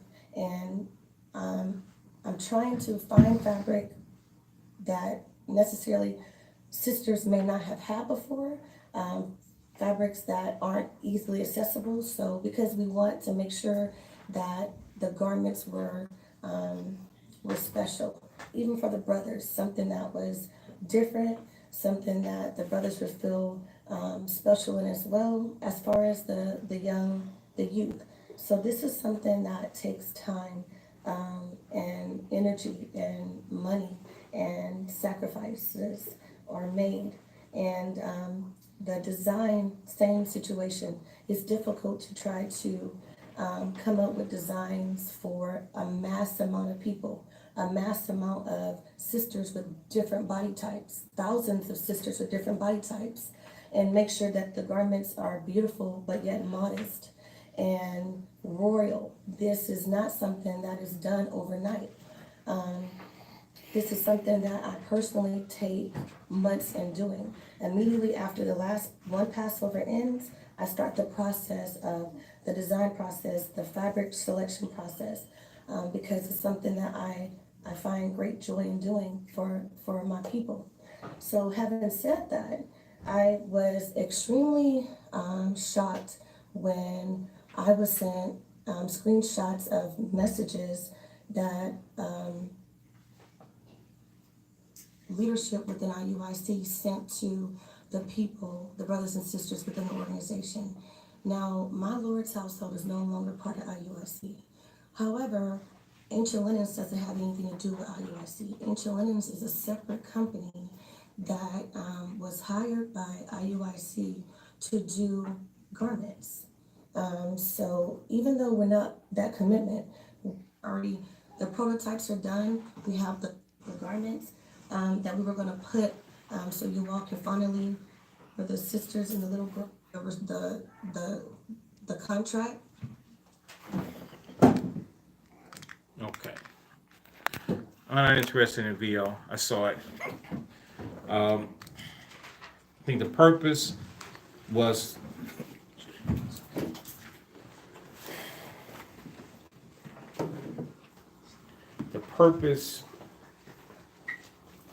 that I noticed. I don't know how many times she's going to mention the brother and his house and stuff like that. I don't want to watch the whole. It's like a 15-minute video waiting for her to say it over and over and over. But let's get 1 Peter 3.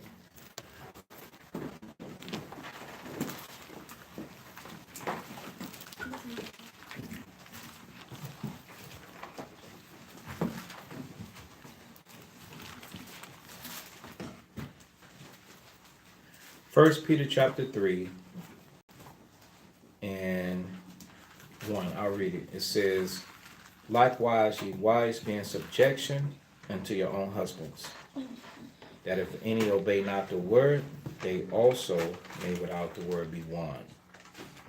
So if somebody is not obeying the word, but they see your actions alone is enough to convince them that they're doing the wrong thing. By your actions. They don't obey their husband, but you obey yours. You see? By the conversation of the wives, meaning woman. Verse 2. While they behold your chaste conversation coupled with fear, meaning they are able to see you in action. Whose adorning, meaning the way that you carry yourself, let it not be that outward appearance, that outward adorning of plaiting the hair, and of wearing of gold, and of putting on apparel. So many people might say, well, is it wrong to wear plaits or gold or different nice clothes? No, nothing wrong with that. But you can't dress up riffraff and hide behind a nice pair of boots. There are a lot of people like that. Verse 4. But let it be the hidden person, meaning man or woman of the heart, that in which is not corruptible, even the ornament of a meek and quiet spirit, which is in the sight of God of a great price. So in the eyesight of the Father, that's extremely valuable when the most important thing is your spirit and your mindset, not your clothes. He's not looking for a fashion guru. He's looking for somebody whose mind is mentally sound, grounded, and stable. That has been taught from what? The husband, an orderly woman. So, for after this manner, in the old time, the holy women who trusted in the Most High adorned themselves, being in subjection unto their own husbands. So sisters that lived before you women here, they lived righteously and they trusted in the Most High, submitted themselves unto their husbands, being in subjection unto their husbands. Before they were in subjection unto their husbands, there was trust in the Lord. They trusted the Most High, that this is the right thing to do. Okay? Now, verse 6. Even as Sarah obeyed Abraham, calling him Lord, whose daughters ye are, as long as you do well and are not afraid with any amazement.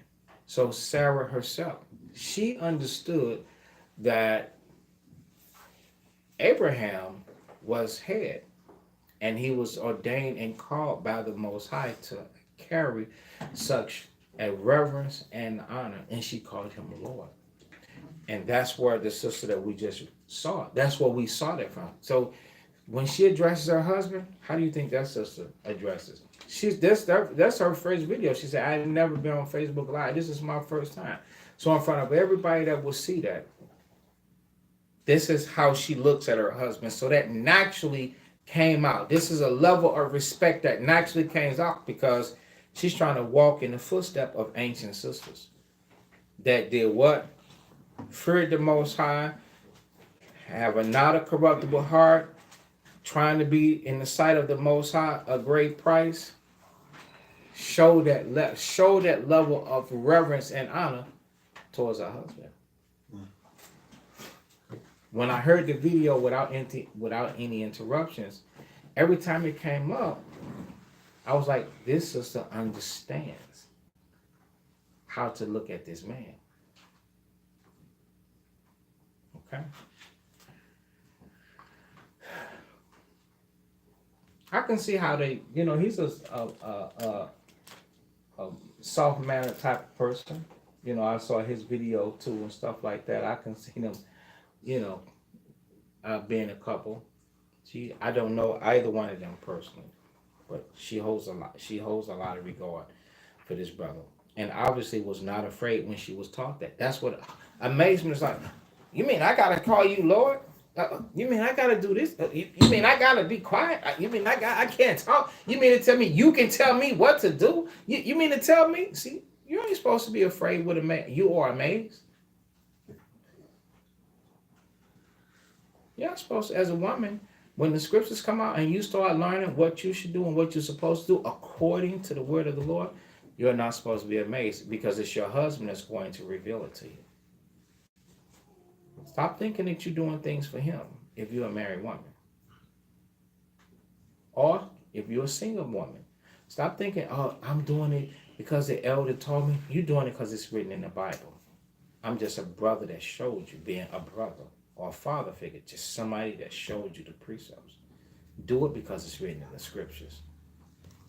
Okay, so that's it with that. Esther chapter 1. Verse 21, the saying pleased the king and his princes, and the king did according to the word of me, Mukan. Verse 22, the last precept. For he sent letters into all the king's provinces, into every province according to the writing thereof, Right. and to every people after their language, that every man should bear rule in his own house. So it was told what happened to Vashti. And that every man would have to bear rule in his own house. Go ahead. And that it should be published according to the language of every people. That's right. So people can't be like, I didn't get the memo. Or I couldn't understand this Persian language. It was sent out in all these different languages. What was the language of the Persians? Persian? Persian, maybe, yeah. Language of the Medes, maybe, something like that. Or East Indian, I don't know. Who knows that? What's the language of the Persians? This might be right. Yes. It might be.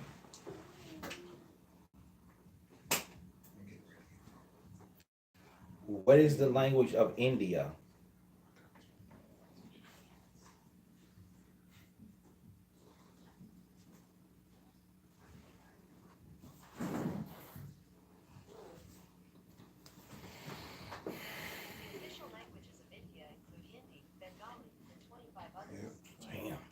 Hindi.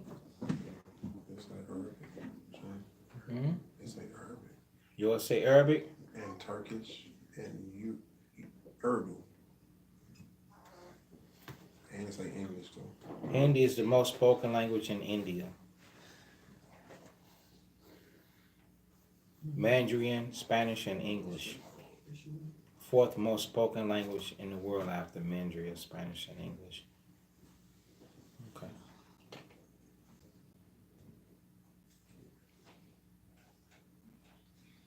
Okay, so they got all different type of boo-boos.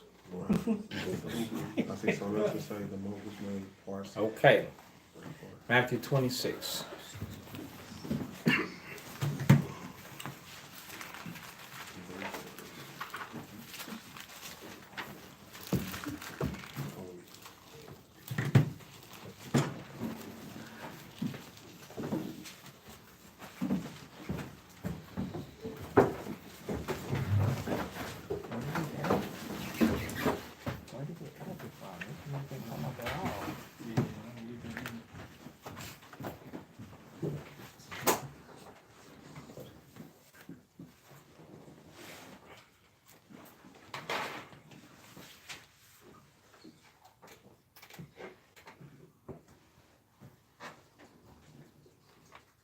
Okay,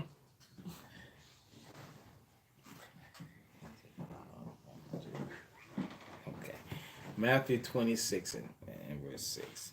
Now when Christ, Yahushua, was in Bethany in the house of Simon the leper, there came unto him a woman having an alabaster box of very precious ointment, and poured it on his head as he sat at meat. But when his disciples saw it, they had indignation, saying, to what purpose was this waste? This ointment have been sold for much and given to the poor.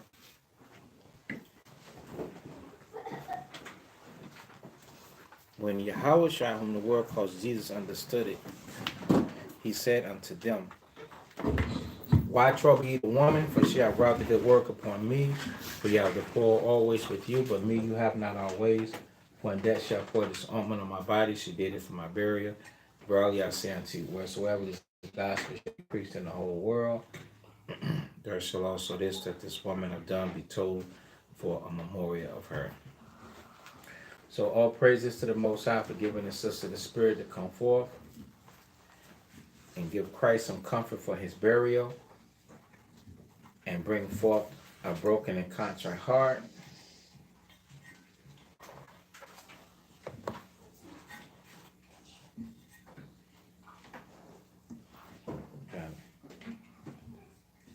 That's okay. It's like a good idea.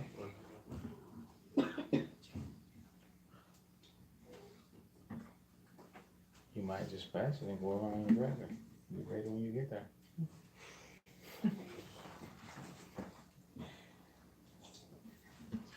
So all praises to the Most High for that. All right. The communion, 1 Corinthians 11 and 23.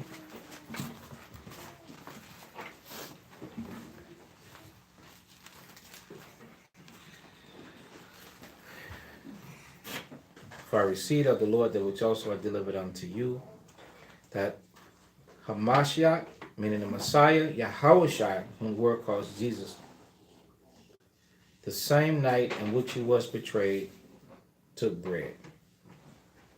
All repentant Israelites should be taking the communion.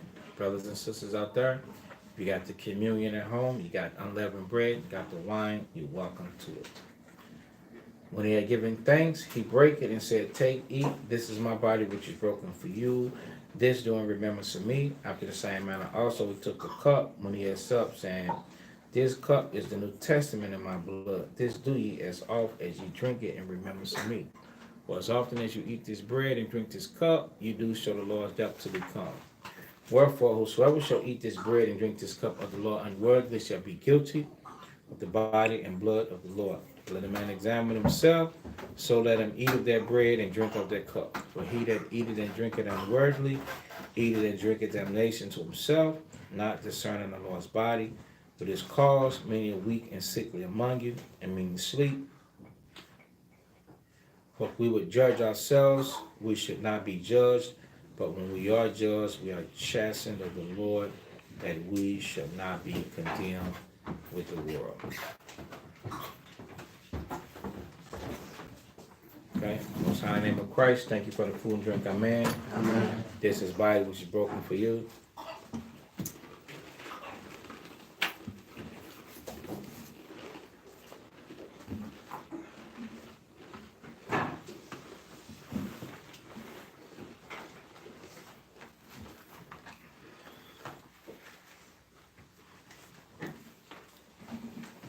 kiss his blood.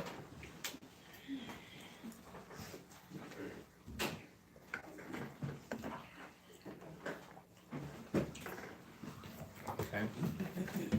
So that's it. Israel, stay around. We're going to stand face Jerusalem. Send up prayers.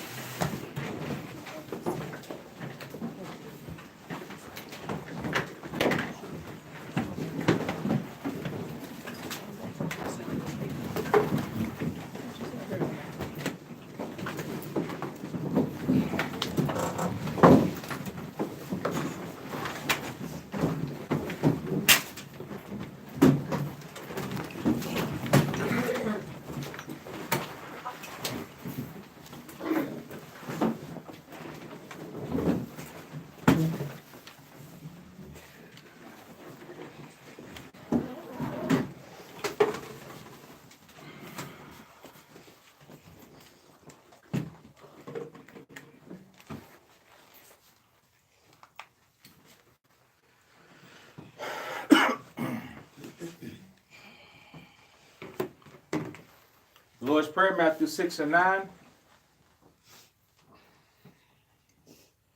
Our Father who art in heaven, hallowed be thy name. Thy kingdom come, thy will be done in earth as it is in heaven.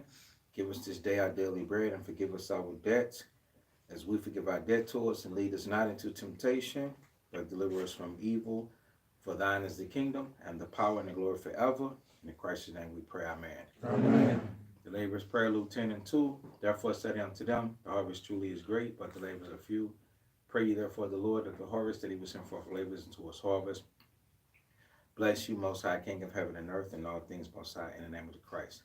Send more disciples and teachers to your harvest, to gather your people Israel, and send counsel behind your laws to stand before thy people Israel. Give to us strength to break down our lives with thy word. And in Christ's name we pray, amen. Amen. The blessing of Israel, Numbers chapter 6 and 24. Children of Israel, the Lord bless thee and keep thee. The Lord make his face shine upon thee and be gracious unto thee. The Lord lift up his countenance upon thee and give thee peace. And in Christ's name we pray, amen. Amen. Children of Israel, bless one another. Most High, in the name of Christ, bless you all.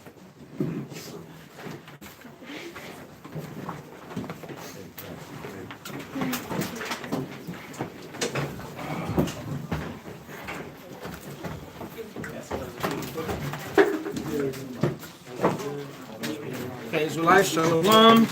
Most High Christ bless.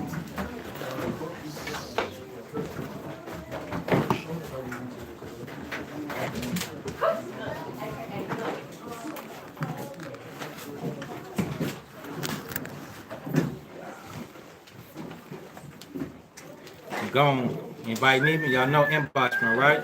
Peace.